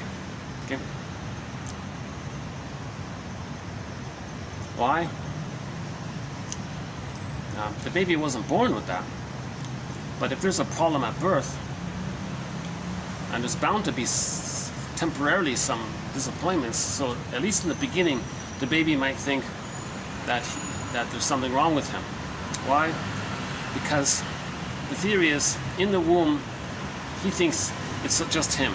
He creates everything. He's a little god. It's just all him. He's the universe. Everything is just for him. He's all of it is him. He's all of it, right? He thinks like that. The paradise, right? So when he's born and there's a problem, wait a minute, he needs his paradise to continue. but the paradise is lost. Oh my God. Now because everything is him, he's got to correct. He's got to correct himself. Outwardly is a part of him, so he's got to correct the outward. What's the outward? It's the mother. So he's going to try to correct the mother, save the mother, fix the mother, cure the mother, make her to be a loving mother, because he thinks the mother's a phantom. It's a phantom organ of him. Okay? So he's got to save himself, kind of thing, correct himself. So finally, it doesn't work. He concludes he's defective. Something wrong with him. He didn't do it. The paradise is lost, and he's everything. So he thinks he's defective. So there's unconscious shame. He's flawed, no good, bad, that kind of thing. It's just a misunderstanding. Okay? He wasn't the little God, but he thought he was. Now, insult to injury, he's got to hallucinate that the mother is loving. But he feels bad relating to her. Maybe you might think, did he do something wrong now? Because he's flawed and he's shameful? Did he do something wrong because of that? Now it's unconscious guilt. He feels like an unconscious criminal. He feels like he committed some kind of invisible crime. So back to the fugitive. The baby feels like an emotional fugitive, criminal, an emotional criminal, psychological criminal. And he's running away from the love justice that he's seeking. Okay? So that's why that fugitive is so appealing. Because the character in the story, Richard Kimball's innocent, but he's always on the run. He's manic. He's always on the run. But he's on the run from the thing that he's searching for. The baby's on the run from the thing that he's searching for, the breast, but he's on the run from it. He thinks he committed some kind of crime, so he's in pain. So one book is called Hidden Guilt, but that book was originally entitled Invisible Crime. It talks about this. So the mindset in the beginning is, I'm not okay, mother's okay. So I'm okay, you're okay. If this is so painful before 18 months, and he can't hold on to that basic original setup, he gives himself up completely, sees his not okay opinion of himself onto others, but what's left? Okay, the manic defense of grandiosity, okay. But where's his identity? Okay, he identifies with the aggressor, the shamer. Now the shamer was perceived as being all good. So he adopts this fake opinion of the breast mother as being all good and takes that for his identity because he's identified with the aggressor. Then he says he's okay. It's a false self. Now, so because his not okay self is projected outward, he then says, I'm okay, you're not okay. See? Whoa, very manic. Very desperate manic mania kind of thing, right? Now when he says, again, when he says you're not okay, when a person says, I'm okay, you're not okay, okay, he's talking about his own innocence, his own shame self seen onto others. And he's taking refuge in identification with the aggressor. Okay, so let's call that guy the stinger. Because all he wants to do is shame others, to communicate how his mother shamed him. Let's say a person manages to hold on and not make that deal with the you-know-who. They don't cross over that line. They don't identify with the aggressor. They still accept that they're not okay. They pass through that critical phase of 18 months. So post 18 months, whoa, they're still holding on to their true self of not being okay. Yes, it's wounded, yes, it's pained, yes, it's love-starved, but they can still hold on to that. Even they're still fighting for themselves. They're still holding on. The narcissist, they give up. They just see, they deny their vulnerability, their sensitivity, their so quote-unquote weakness. They deny anything of their needs and feelings outwardly.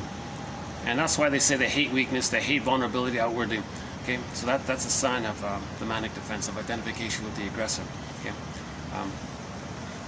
So let's say a person did hold on to their vulnerability, their weakness, their tenderness, their feelings, their needs, past 18 months. So they're still holding on to the wounded, I'm not okay feeling. And they still got the original, well, mother must be seen as okay. So the template, post 18 months and 36 months, in that range is they're still holding on to I'm not okay, you're okay. So they're the pleasers, the clingers, the helpers. They're naive, they believe. Now, if the stinger throws a narcissistic crumb, yesterday's video, if they throw like a compliment, the love-starved clinger will take it What a fool believes. What a fool believes. Because the clinger is going to hope that the stinger is going to change their ways and be... But the stinger's nowhere near that. All the stinger is doing, they can't love in return. They just want to shame others to communicate that the mother shamed him. So they're just still in this primal angry state. They haven't differentiated to offer any kind of love and mutuality. Now the clinger is sort of hoping for that. See, so the clinger is a little more honest. And why don't we play that song from yesterday? So here's a quick song. We'll do another musical break here. A typical simple love song.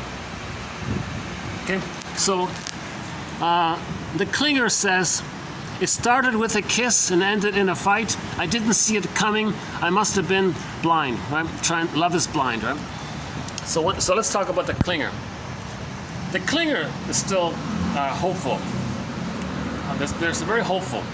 So they're hopeless romantic. They're going to fall in love easily because they want to resume development. They want to find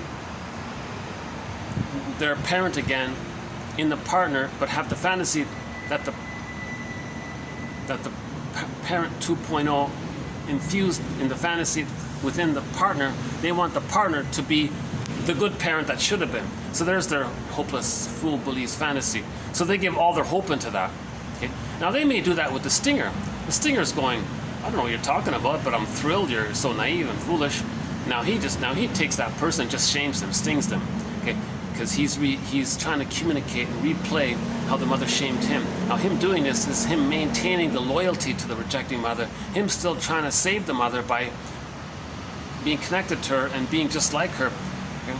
So a person with a narcissistic pattern still is stuck with the fantasy that he's supposed to save the mother, protect the mother, correct the mother. So he's being loyal to her. But who was she? She was the shamer. So him being loyal to her is linked to his attempt in his fantasy to save her, to get the good mother. So he thinks that by shaming his nice partner, he's trying to correct his mother. So the codependent, so the stinger says, "I'm okay, you're not okay." The clinger ignores that. "Oh no, you'll change your ways," because they have the deep fantasy of the compulsion to heal. But they're going to reenact what happened. So the clinger was love-starved. They got a little bit to hold on to "I'm not okay, you're okay." So they did get a little bit. But they're still very starved, love-starved, if they're emotionally frozen between 18 months and 36 months. Not too many toddlers can make it on their own if they're only 2 years old or something. But they can, they could, maybe they could, but it's very scary and very tenuous, that kind of thing.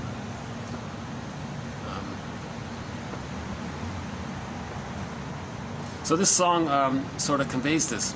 So the clinger is holding on to the I'm not okay, you're okay. That's called sweet lemons. So to facilitate and continue the "I'm not okay, you're okay." If the stinger throws them a crumb, they're love-starved, they'll take the hook, the bait and the hook. Then they'll attach to them. The stinger is thrilled because they have someone to shame, to repeat and replay the trauma with the mother, still being loyal to the shaming mother by being her, okay? With the fantasy that they're going to get the love they need from their mother while they're being loyal to her by imitating her, so he's shaming her at the same time. Okay? Now the codependent one, the clinger, they keep rationalizing, it's called sweet lemons. "Oh no, he's not stingy, he's not bitter, he's sweet." They delude themselves as well, because they're in a desperate effort to replay how they felt shamed as well. They didn't get enough love, so they were also shamed. So they choose a shaming partner to see that the mother shamed them. It's just a developmental issue. Did it take place during the paranoid schizoid phase, or does it take place between the depressive phase? The paranoid schizoid phase is the splitting, the "I'm okay, you're not okay," etc. The depressive phase, love and gratitude have partially entered the psychological picture. There's some ambivalence there. There's some empathy there. There's some affection, and right? They're kind of midway there. They're kind of betwixt in between sort of thing. The stinger one hasn't reached the middle phase. They're still in that early primal phase, the bully pattern, the narcissistic pattern, the lower functioning BPD. Iago pattern, just filled with envy. A lot of these, if they're very hostile, if people are very negative, that's a clue to it as well, right? If their slogan is number one, who useful, those kinds of things. Right? The bully pattern slogans as well, right? So in this song here, talks about how the clinger believed the narcissistic gift. Because the narcissistic gift is just a trick to hook in. But the clinger takes the bait. So she said, yeah, I believed it. And I gave you all of me. And the clinger thought, I thought you were going to change your ways and to provide me the love that I needed. The stinger doesn't know what you're talking about. You know, whatever, I'm not listening to you. You're just innocent. So the stinger sees his innocence onto the clinger, shames himself, seen onto the partner, to stay loyal to the shaming mother because he's become her, and he's stuck in an adhesive identification with her, called identification with the aggressor, or the tar pit of the negative symbiosis with her. So the fusion's still there, but it's negative and he can't get out. So hence a lot of anger is in there. And plus him shaming preserves his narcissism. Identification with the aggressor preserves his narcissism. Because the mother's one up and he's her, so the mother was bigger than him, so he's her. So finally she says, okay, I can't bear all this. So finally she wakes up and leaves, kind of thing. But in that moment, when she realizes the truth, she felt like this kind of shocked feeling. And she calls it, oh, no, I'm in a corner now or something. No, back against the wall, feeling cornered kind of thing. Simple song, but I played this in support of our yesterday's topic. So why don't we just play it again here. So here's the lyrics. It started with a kiss and ended in a fight. I didn't see it coming. I must have been love blind. Okay, love is blind. Transference love blind. I took a risk and tried to have it all. Now I'm alone. I'm back against the wall. Okay, so it was a kind of a dreamy kind of thing. You promised the world with your narcissistic lies. I gave my heart away.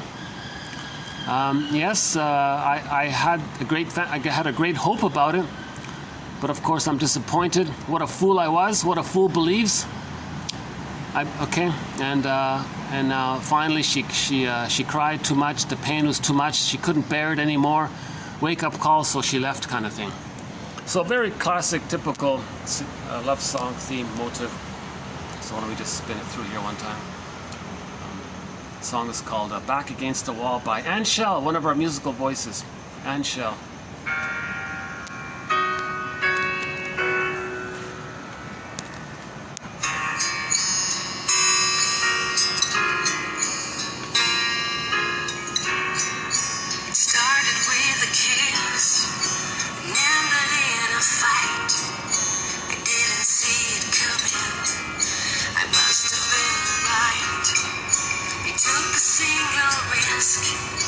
Tried to have it all. Now here I stand alone with my back against a with my back against a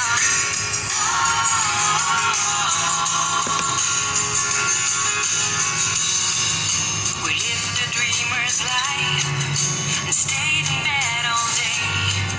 You promised me the world. I gave my heart away. You lifted me up high, but then you let me fall. Now here I stand alone with my back against a with my back against a with my back against a with my back against a with my back against a you fed me with your lies. I swallowed all your pills. Too often have I cried. Someone else can bear your sins. It took a little while to hear the wake-up call. Now here I stand alone with my back against a with my back against a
So that's sort of a follow-up to our Doobie Brothers song.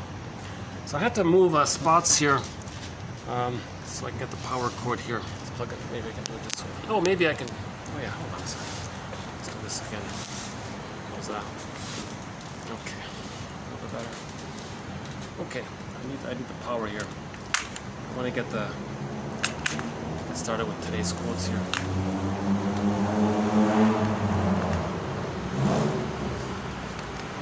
Maybe I'll bring an extension cord and I can do it over there. Yeah? Okay, that's okay. So, I'm in a real concrete little mini jungle here. It's nice to see the alley cat, to tell you the truth. Okay, hold on, this is better. How's that? Oh, hang on, maybe I can do it this way.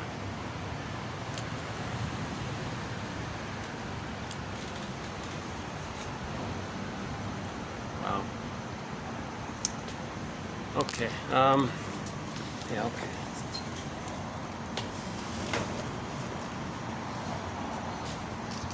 Let's just stay here then. So, so the manic defense can be used by anybody under stress. So, under stress, we can all temporarily regress back to that paranoid schizoid mode of operating, of the splitting, or this frantic feeling that I want to control, the person wants to control the situation. Now in the paranoid schizoid mode, control is a big thing. They always want to control everything and everybody because they don't want to feel any kind of loss. They don't want to feel one down. In their fantasy, they always got to be one up, so they can't accept kind of mutuality. They see one up, one down. They only think of that splitting terms. Breast was one up, baby was one down. So they always think in those terms. If we're under stress, we may regress to that breast one up, breast one down, little helpless baby mode, right? So they may think in those terms all the time. Okay. Yeah, I don't know why I'm not crazy about looking at all these concrete things. I guess I'm so nature deprived. How about this? Well, I guess I'll have to get used to it.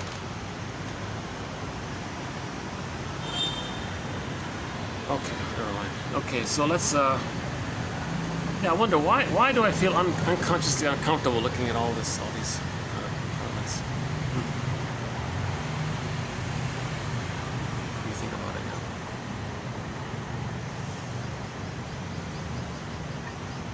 Okay, so as I understand it, when people say he's using the manic defense, that's not an automatic guarantee that he's fixated at the paranoid schizoid mode of experiencing. Okay.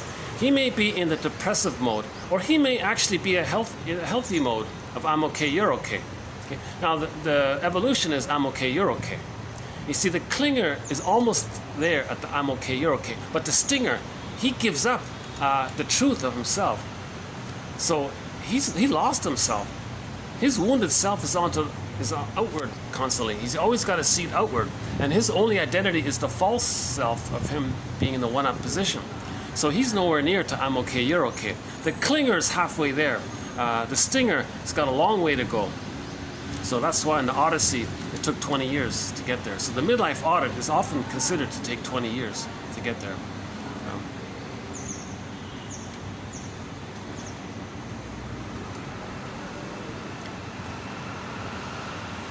Okay, so keep that in mind when you hear, like one quote might say, "Oh, he's a binge eater," well, or an emotional eater. Well, it depends. If he's maybe an I'm okay, you're okay, but he's under immense stress, then he may engage in the manic defense. Okay, so now we have blurring here. Sometimes it depends on the context or maybe the nuance.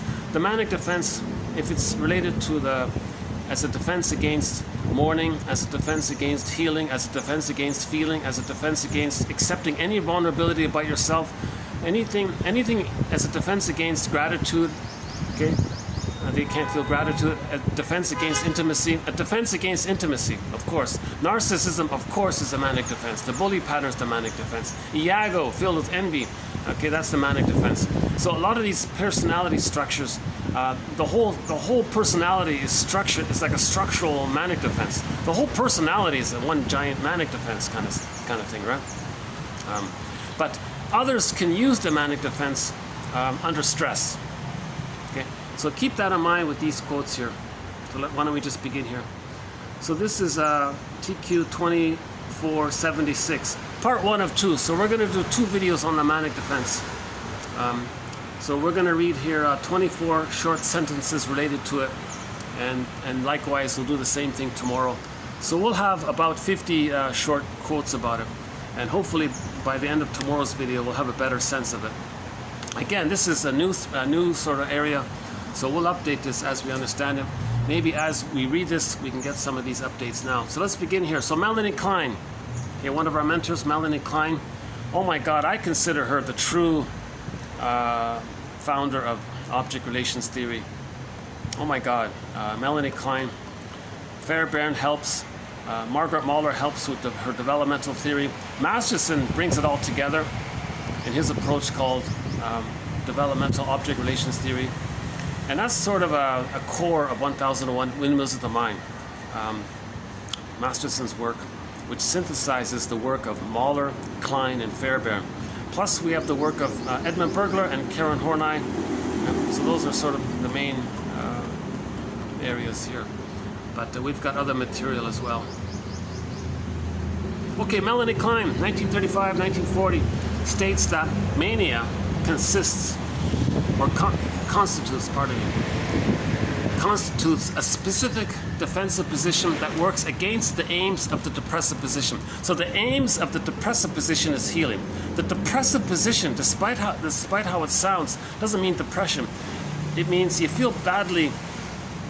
In empathy and sympathy, you kind of feel sad. You feel bad. The baby would feel bad and confused if he were to be angry at the one who loves him. In the paranoid schizoid position, it's just good breast, bad breast. The bad breast is not his mother. The good breast, the hallucinated, that's his mother. That's easy peasy when he creates 2 bins like that. Okay, that's the manic defense. Now, when we heal that, meaning facing the truth that the mother is both loving and frustrating, and can the child handle that ambivalence? Can the child see the 2 sides of the coin? Okay, so we're looking for the 3rd side of the coin, which can hold the other 2 sides. That's the depressive position, the ability to go there. If it's too painful to go there, and they regress to the either or, all or nothing, God is demon, us, them, either any kind of splitting, one up, one down, any kind of splitting kind of thing, right? Vertical, horizontal, whatever.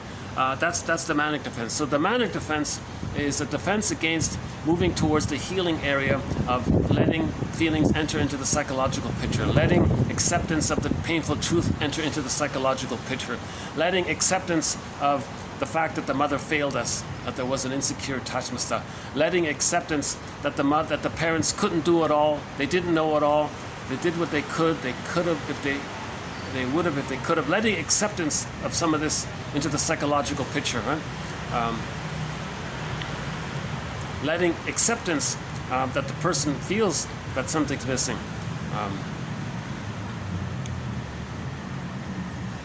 Accepting that so much of who they could have been had they been loved was missed. Okay, so as a defense against accepting the truth, okay, again, the truth will upset you free. But if it's too painful, we can't accept the truth, we regress to the manic defense, splitting mainly. So splitting is a defense against the depressive position. The depressive position is moving towards healing, seeing the 2 sides. If the person doesn't want to see the 2 sides, no, either or. Okay, that's that either or mentality. That's a way to manage the anxiety of trying to see the 2 sides of based on the memory that the mother was painful, but she tried her best, but it was too painful. And can you hold that and accept that? Can you forgive her? So the manic defense is a defense against the hard work of forgiving our parents. It's hard to forgive our parents. It's very hard to forgive our parents. So one self-help book is entitled "Forgive Your Parents, Heal Yourself." Now, one way to not forgive your parents is to idealize them. Put your mother on a pedestal. She's the greatest mom in the world. She cooks the best chicken lasagna dish ever in humanity ever on. You exaggerate these kinds of things. Or likewise in the negative sense. Oh, your mother was the incarnation of the worst person. You know, if you idealize or devalue, that's the splitting. And if you see it either or, no, the mother was a human, flawed, wounded young lady herself, victim of the plunder system possibly, maybe traumatized herself, maybe she had birth trauma, maybe she had an insecure attachment style herself, maybe she was in this compulsion to replay her pain by shaming her own child, to reenact and to communicate that the mother shamed her. Again, it's a blind compulsion to reach consciousness, to find memory and feeling. There's this compulsion to heal, but in this confused effort to heal, the mother might cast her own child into the role of her lost innocence, put her own child, put her own memory of when she was a wounded child onto her own child, and do what the mother did to her own child, to communicate, for her to know what her mother did to her. So she's reenacting it. And if she's in this compulsion to do this, now we have some forgiveness if we understand this. So that's why these theories are helpful. All of these quotes in 1001 Windmills of the Mind are in the area of trying to forgive our parents. Forgive your parents, heal yourself. Reparation of the other leads to reparation of the self. If we honor and understand what the parents went through, how they're dealing with their pain, okay, that's called honoring your parents, according to Barry Grosskopf in his book, Hidden in Plain Sight, Understanding Our Puzzling Emotions. He makes a good point there. This term, honor your parents, really means, in its true meaning, I think he's trying to say the true meaning, or maybe he's spinning it or whatever, is that you accept the truth of, you be a psychological detective and understand them. Read the Enneagram, type your parents, create a psychodynamic case formulation for your parents. Create some kind of psychological narrative for your parents. I call the formulation, case formulation. Try to have some kind of psychological biography for your parents, understanding them from a psychological inner world, how they felt, their attitudes, their behavior, their compulsions. Start with the Enneagram. I think that's one way to start to forgive our parents. Now, initially, it's called narcissistic identity giving. You're giving your parents the gift of having some kind of identity. That's just a part of it. You got to go further after that. You got to start somewhere, right? Okay. So Klein states that the mania, the manic defenses, constitutes a specific defensive. Okay. So Klein states that the paranoid schizoid position and the manic defenses in it constitutes a defensive operation that works against the aims of healing, where the ego feels able to control the mother. The baby controls the mother. Okay, mother, you're painful. I'm going to control the situation. I'm going to deny it. No, you're not painful. I'll make up that you're all good. So the baby controlled it. So the manic defense is like this controlling effort, right? Because you're trying to feel safe. One way is to, the sour grapes one is there as well. Klein proposed the concept of the manic defense as a universal means of dealing with the pain of attending the depressive position. Okay, that sentence, that second one clarifies it a little bit. Klein proposed that the concept of the manic defense as a universal means of dealing with the pain of healing, dealing with the pain of seeing the two sides of the situation. Okay? If somebody says, oh, people in Tower B are all good and people in Tower A are all bad or something like that, okay. So that's to deal with the pain of trying to see that the people in Tower A and the people in Tower B, they're all people in pain. We all live under the same sun because we live as one. There's no real such unrealistic thing to do just to say they're good, they're bad. It's nonsense. They're people dealing with their pain. Read some trauma poetry by Emily Dickinson. And, there is a pain so utter. And, after great pain, formal feeling, nerves sit ceremoniously like tombs when there's trauma, and so on. Right? So everyone has trauma. Everyone's dealing with their existential pain. Everyone not everyone, but a lot of people are dealing with whatever pain they went through, trying to find ourselves. So that's a depressive position. It's a depressive position to kind of have this more complicated perspective of trying to see everyone's humanity, that they came out of the womb wanting to be held properly. Many people didn't get it. Understand that. How did they cope with it? Understand that.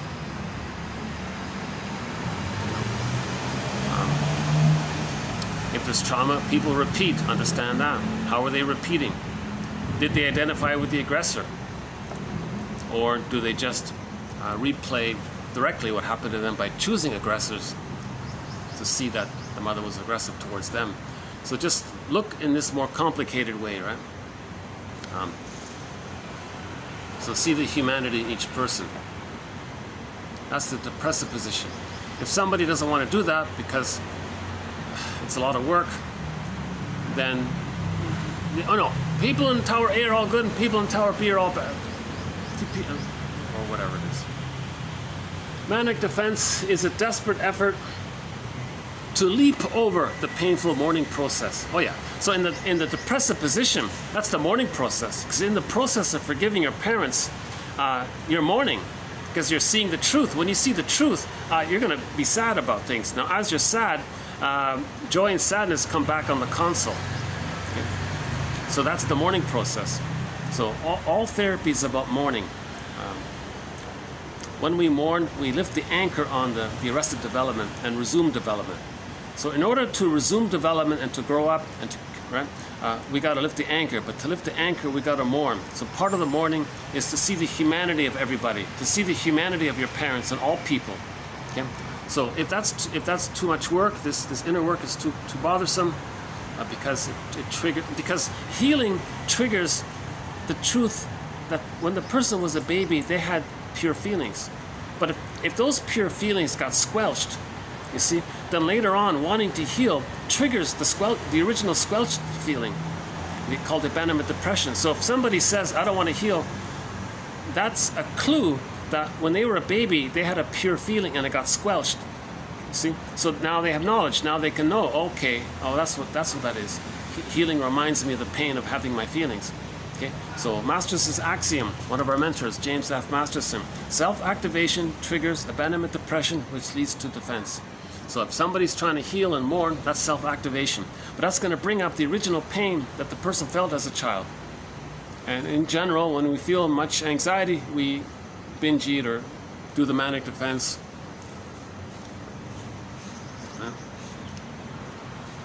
There are hundreds of defense mechanisms, right?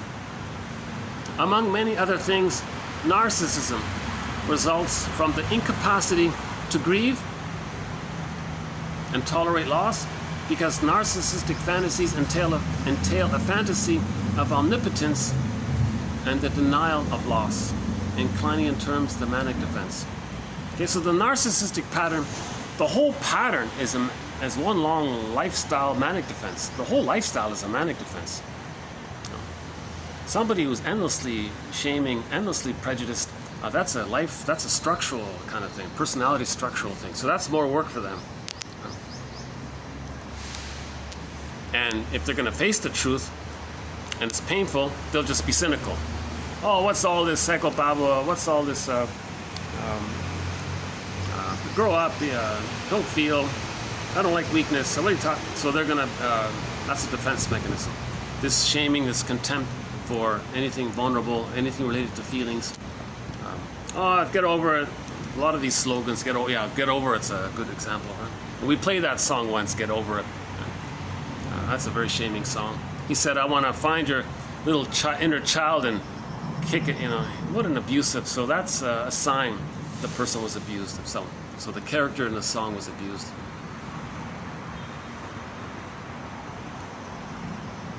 Catchy song musically wise, but lyrically, oh my God. Very sad song. So that's a manic defense. That song, Get Over It, that's the manic defense. That talks about the manic. We could play it actually if we had it. If I were online, we could play it. Okay, so putting others down. So even in the therapy room, the client tries to defeat the therapist. Now he adds another thing here. Because the person lost their feelings, the manic defense also offers this little thing about trying to feel alive. Okay, when joy and sadness are repressed, they feel flat. If they're the manic defense and they get schadenfreude, the schadenfreude of the shaming one up, okay, that they feel a little tinkle of excitement, of dopamine or something. So that's feeling alive. So we had that clip by Joseph Campbell. He says, yeah, we're trying to feel alive. Should I play? I'll take too much time. No, it's never mind. We played it before. Borrowed prejudices to buttress their sense of affiliation with the host majority of the population. So let's say people, victims of the plunder system, they panic and run to another land, and they got to adopt the prejudice of the hosts. Well, that's a manic defense. Although underneath such magical acculturation and the implicit idealization of the aggressors around them, underneath they feel lonely. It's discernible, he said. So if there's a sort of peer pressure around you to adopt other people's prejudices, that's a manic defense, because he's feeling very lonely. So a lot of newcomers might do this, he said.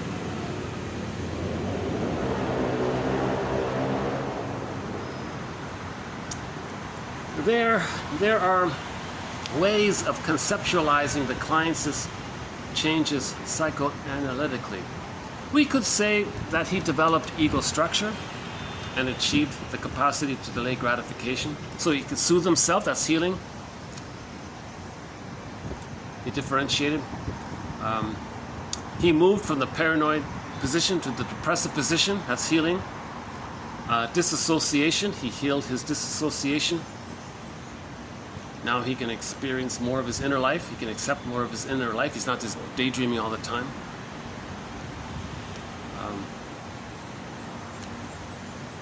Or he has been able to give up a manic defense. So that's one way to characterize healing. He gave up the manic defense. One example of the manic defense, Laska here says, her manic defense of pleasing me and being the perfect client.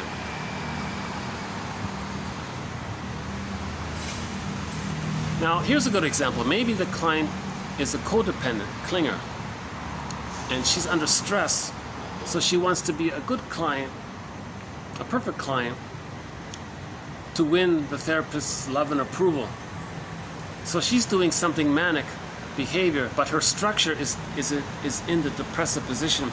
But under her immense excitement to heal, she may borrow a regressive manic defense. So in other words, codependents can use manic defenses. I think under stress, if somebody wants to control the conversation, I don't want to hear what you're saying. Are you saying something? Are you criticizing me? I want to control the conversation. I don't like hearing you. I'm going to overtalk. I'm going to talk over you. And you listen to me. No, you listen to me. That's kind of a manic thing, because you don't want to be impacted by what they might be saying and triggering. So that could be a manic defense under stress, right? So I think everyone can relate to that. The defenses to avoid the psychic pain of mourning are the manic defenses. For example, acting out, omnipotence, denial, etc. Schadenfreude serves as a manic defense against feeling small, helpless, etc. Most manic defenses include manic defense includes all the defenses that belong to the paranoid schizoid position, directed against psychic reality, against inner life, against how a person feels. If we are against ourselves, against inner knowing, That's the manic defense. If we're against if we have complicated grief and we're against awareness of it, that being against it, that's a manic defense. A manic attempt. Oh, I can't feel sad. The character sadness if we look at the Disney movie Inside Out, the character sadness is deep in the unconscious. Oh, gee, I don't know how to get sadness back. So let's keep it repressed. So that's a manic activity. Psychoanalysis, looking for an egg in a basket that's missing. So we're trying to weave the basket, then joy and sadness can come back. So we don't want to directly push ourselves to cry about a loss, accept the loss. So someone says, so you say to your friend, gee, buddy, you've been married for 25 years and you're acting like nothing happened. Come on, you gotta cry. Look, I'm gonna push it. Come on, cry, come on, man. Here's some tissue, here's a box of tissue. Do it, cry, get it over with, come on. So you can't push it. You gotta create some kind of safety that's like a nest. When you build a nest, then the egg comes. So don't directly look for memories. Just build the conditions. That's the nest. Then the memories come up on their own. Okay, a very good poet, a very good poem. Psychoanalysis. Always looking for an egg in a basket that's missing. So first you got to weave the basket, create the safety, create the conditions. Then the eggs will come. Okay. So we cannot push your friend. We can't push our friend to say, "Come on, grieve, man. 25 years, accept it. Come on, man. Here's some tissues. I wanna see you use this box of tissues here." You're pushing him. He's got to feel safe. Grief is healed in a caring part. Now maybe he means well. Now maybe the person doing it is manic in doing this because that's a defense against his feelings. Manic defense includes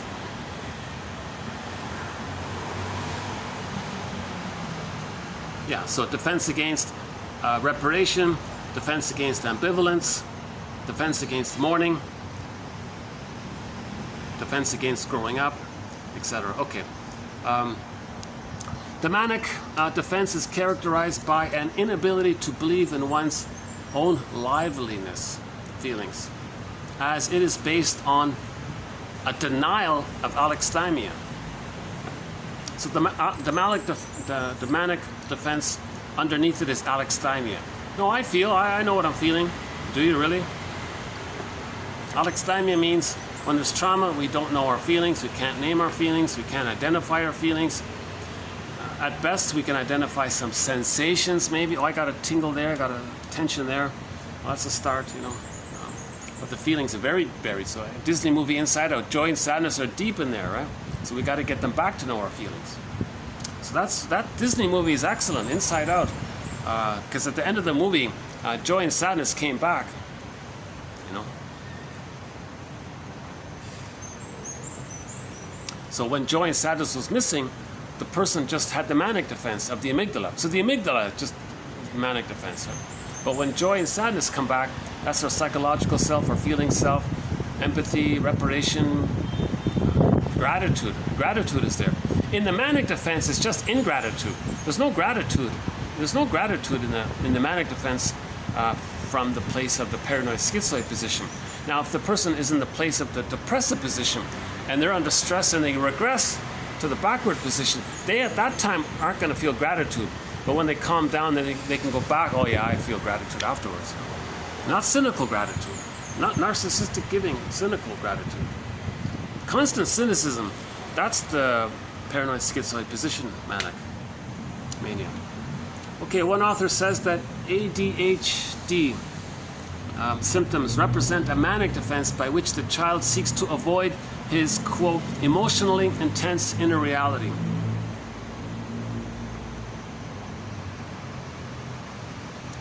So that child is feeling a lot of pain. He hasn't completely flattened out. I'm not a question mark. I'll leave that one as a question mark. Where manic defense is used, mourning cannot be experienced. Oh, there's a very good summary statement. Where manic defense is used, okay, splitting, projective identification, the refuge, taking refuge in the grandiose part self, chasing the glorified self, the idealized self, the ego ideal, okay, chasing infantile megalomania, always thinking one up, one down, okay, the splitting. All of these things if they're taking place, identification with the aggressor, okay, if these things are taking place, the contempt, the controlling, the cynicism, if these are taking place, all of these things, if these kinds of things are taking place, mourning cannot be experienced. Mourning cannot be experienced. When we stop doing those things just mentioned, then we can start to mourn. Oh, that's somebody here. Oh, good. Okay. I think this might be my best spot because that waiter there didn't seem to mind my being here. Okay, the next one here about celebrities. This next quote talks about celebrities, but he includes a reference to the manic defense, so that's why I'm including this quote here. Okay, the celebrities appeal. Okay, the celebrities appeal to a group of fans or followers, maybe based on, okay, one, identification with their power, wealth, and success, which are suggested and proclaimed rather magically. Okay? So if you're a fan of celebrity X, and they're rich and famous and all this money, it looks kind of magical and that's like powerful. So maybe that's the fantasy of the surrogate parent that should have been there. Or maybe that's you, and you have all this power. Therefore, if you have all this power, you get serotonin.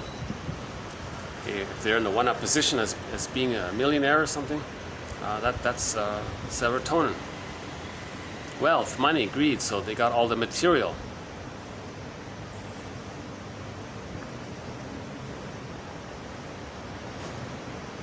So whenever we fantasize ourselves in a one-up position, if the child fantasizes being Superman or something, he's in a one-up position with power, he gets serotonin.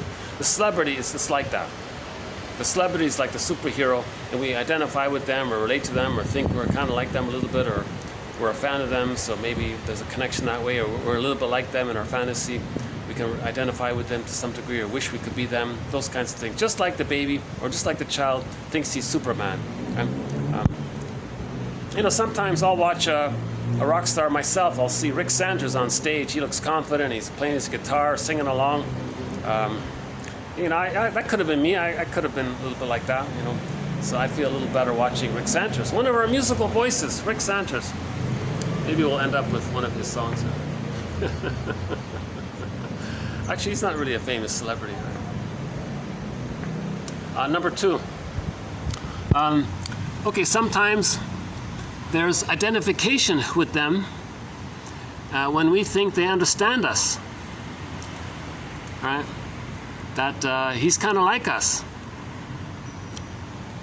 So we may have the fantasy that if the celebrity has sort of a folksy side to them, well, maybe we think that they understand us because he's just like us. So yeah, Rick Sanders, I might think, yeah, he's kind of like me a little bit. So maybe there's that identification element to it, that maybe he understands me because we're kind of alike, kind of thing.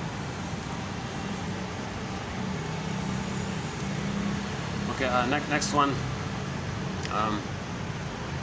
Oh yeah, and just the idea that you're a fan. So there's an identity. Oh, I'm a fan of this person. Well, there's an identity. It's a narcissistic kind of element to it. The parent one. So maybe you fantasize that the celebrity could be, if they're strong and all that, maybe you think they represent the parent you wish you had or something.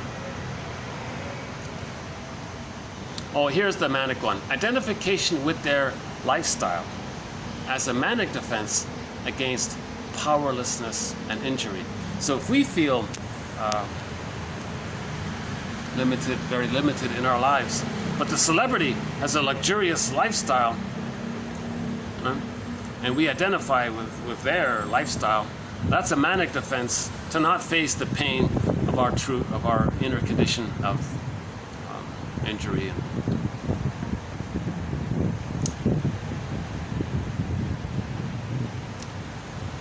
Next one here is denying painful past. Oh, while we do this, we deny our painful past. And sometimes a projection of the fan group's inferiority onto others. So the person says, well, we're all a fan of celebrity X.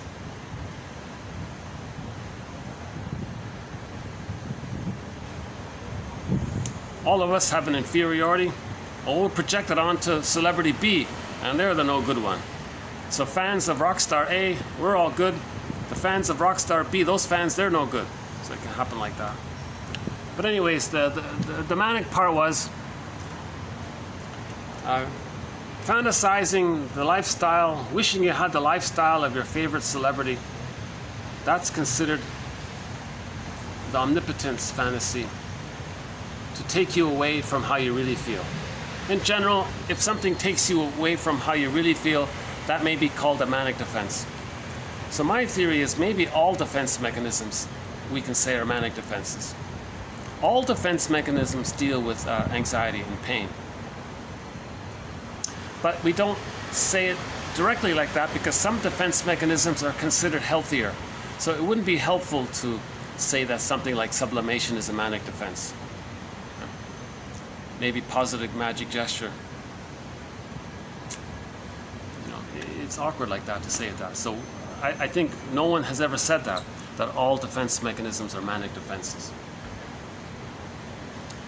Resorting to manic defense is actually adopted by most of us as a defense against feelings of loneliness, emptiness, anxiety, etc. Concerns for other, empathy for other, caring, affection for other, caring for the well-being of another, or others in general, or someone you know, or your partner or something. Remember, the narcissistic pattern doesn't have care for their codependent spouse. They don't care about them. They're just useful to shame. They don't care about them. They couldn't care less about them. They hate them. They don't care. So, but concern for others is one of the hallmarks of the depressive position. So again, the narcissistic pattern, the stinger, they're in the paranoid schizoid position. They don't have care and empathy. Okay? Care and empathy, that's one of the hallmarks of the depressive position. For Klein, infants, and indeed for Melanie Klein, babies and also indeed adults may resort to the manic defense to bypass the pain of feeling bad that maybe you hurt someone you love. In the first instance, a manic defense underscores a standpoint of denial. So that's sort of a given. There's a lot of denial going on. That's sort of a basic given. He exuded a manic defense that warded off his deepest anxieties, and he had no interest in exploring his past. Yeah, so someone says, I don't want to self-reflect, I don't want to talk about the past. That's the manic defense. Related to Klein's concept of manic defense, action is unconsciously intended to fill the void created by unbearable loss. Unbearable loss, there's a void. Action, activity, manic activity fills that void. Okay, that's it. So that's part one of our discussion to grapple with this concept of the manic defense. I'm just exploring with it myself. This is new for me. In the next video we'll continue.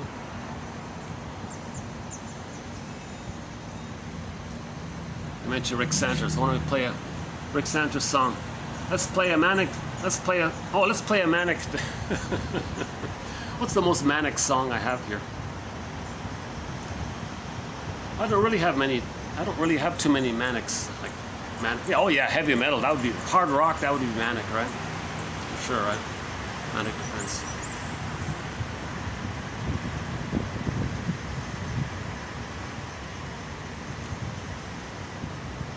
Storyteller, Street Heart.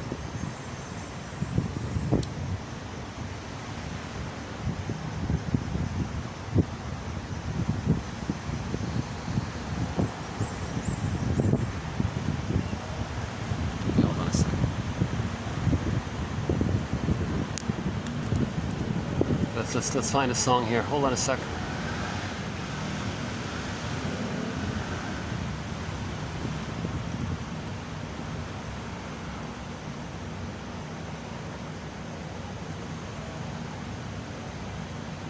Okay, why don't we just play some Santers here? Okay, so here's Rick Santers.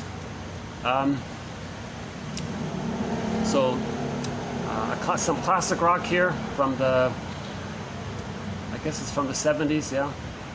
Rick Santers, lead singer for the band Santers. A song called Mistreating Heart. Oh, so this song here, yeah. So this why don't we borrow this here? So he's doing something similar to Heartbreaker. So we played that song Heartbreaker, the Bee Gees Heartbreaker song, made popular and famous by Dionne Warwick, Heartbreaker. But we played the German cover rendition of it called Fluschwiege. Why do you have to be such a Fluschwiege? Similar song, so yeah, we can adapt that lyric. The partner in the present reminded you of how your mother broke your heart. Okay? So the partner didn't break your heart. So it's a mistake. We shouldn't really be saying, dear partner, why do you have to be such a heartbreaker? Okay. He means the disappointment that the fantasy couldn't come true. But that fantasy was unrealistic. The partner cannot be the partner from the past, the parent from the needed parent from the past. The person you marry cannot be the good parent that was needed from the past. That's an unrealistic fantasy. So they can't do it. You can't really say they broke your heart. But that person reminded you of how your mother broke your heart. So in the song, why do you have to be such a Fluschwiege? Fluschwiege is German for heartbreaker. Maybe we can adapt it. Why do you have to be the one who reminds me of how I was Fluschwieged by my mother in the nursery? Why do you got to remind me of that? So similar idea. He says in the song, you're a mistreating heart. That's because he had the unrealistic expectation that she was going to change and be the good enough parent that should have been there. So he says, you're a mistreating heart. It's a similar idea to Heartbreaker. Rick Santers here.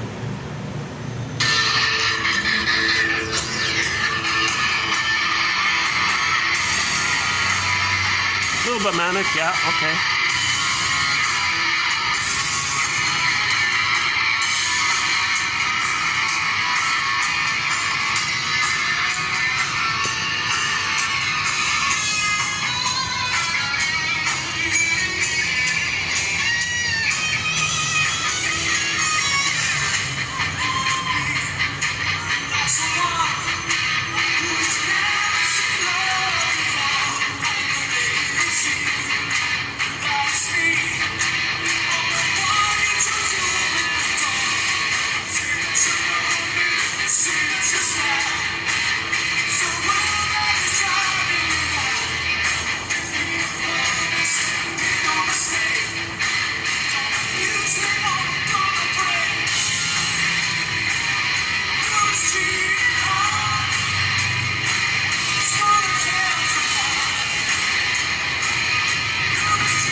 Okay, thank you.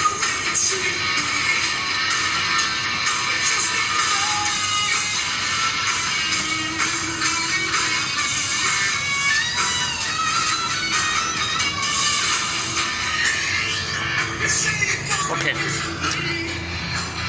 So they're closing up this little spot here, so I'll just pack it up here and wrap it up for today. So thanks very much. This has been TQ 2476.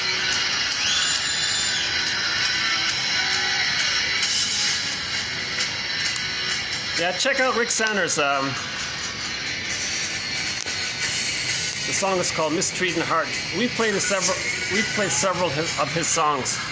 Time After Time, The Rapper, Dreaming, a couple of other, Lovesick, and a couple of other ones. A couple of cover songs that he did. So yeah, we'll continue this topic in the next video. Looks like I might have to find another venue here.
All right, thank you, Rick Sanders. We'll see you in the next video. To be continued. Thanks again. So bye for now.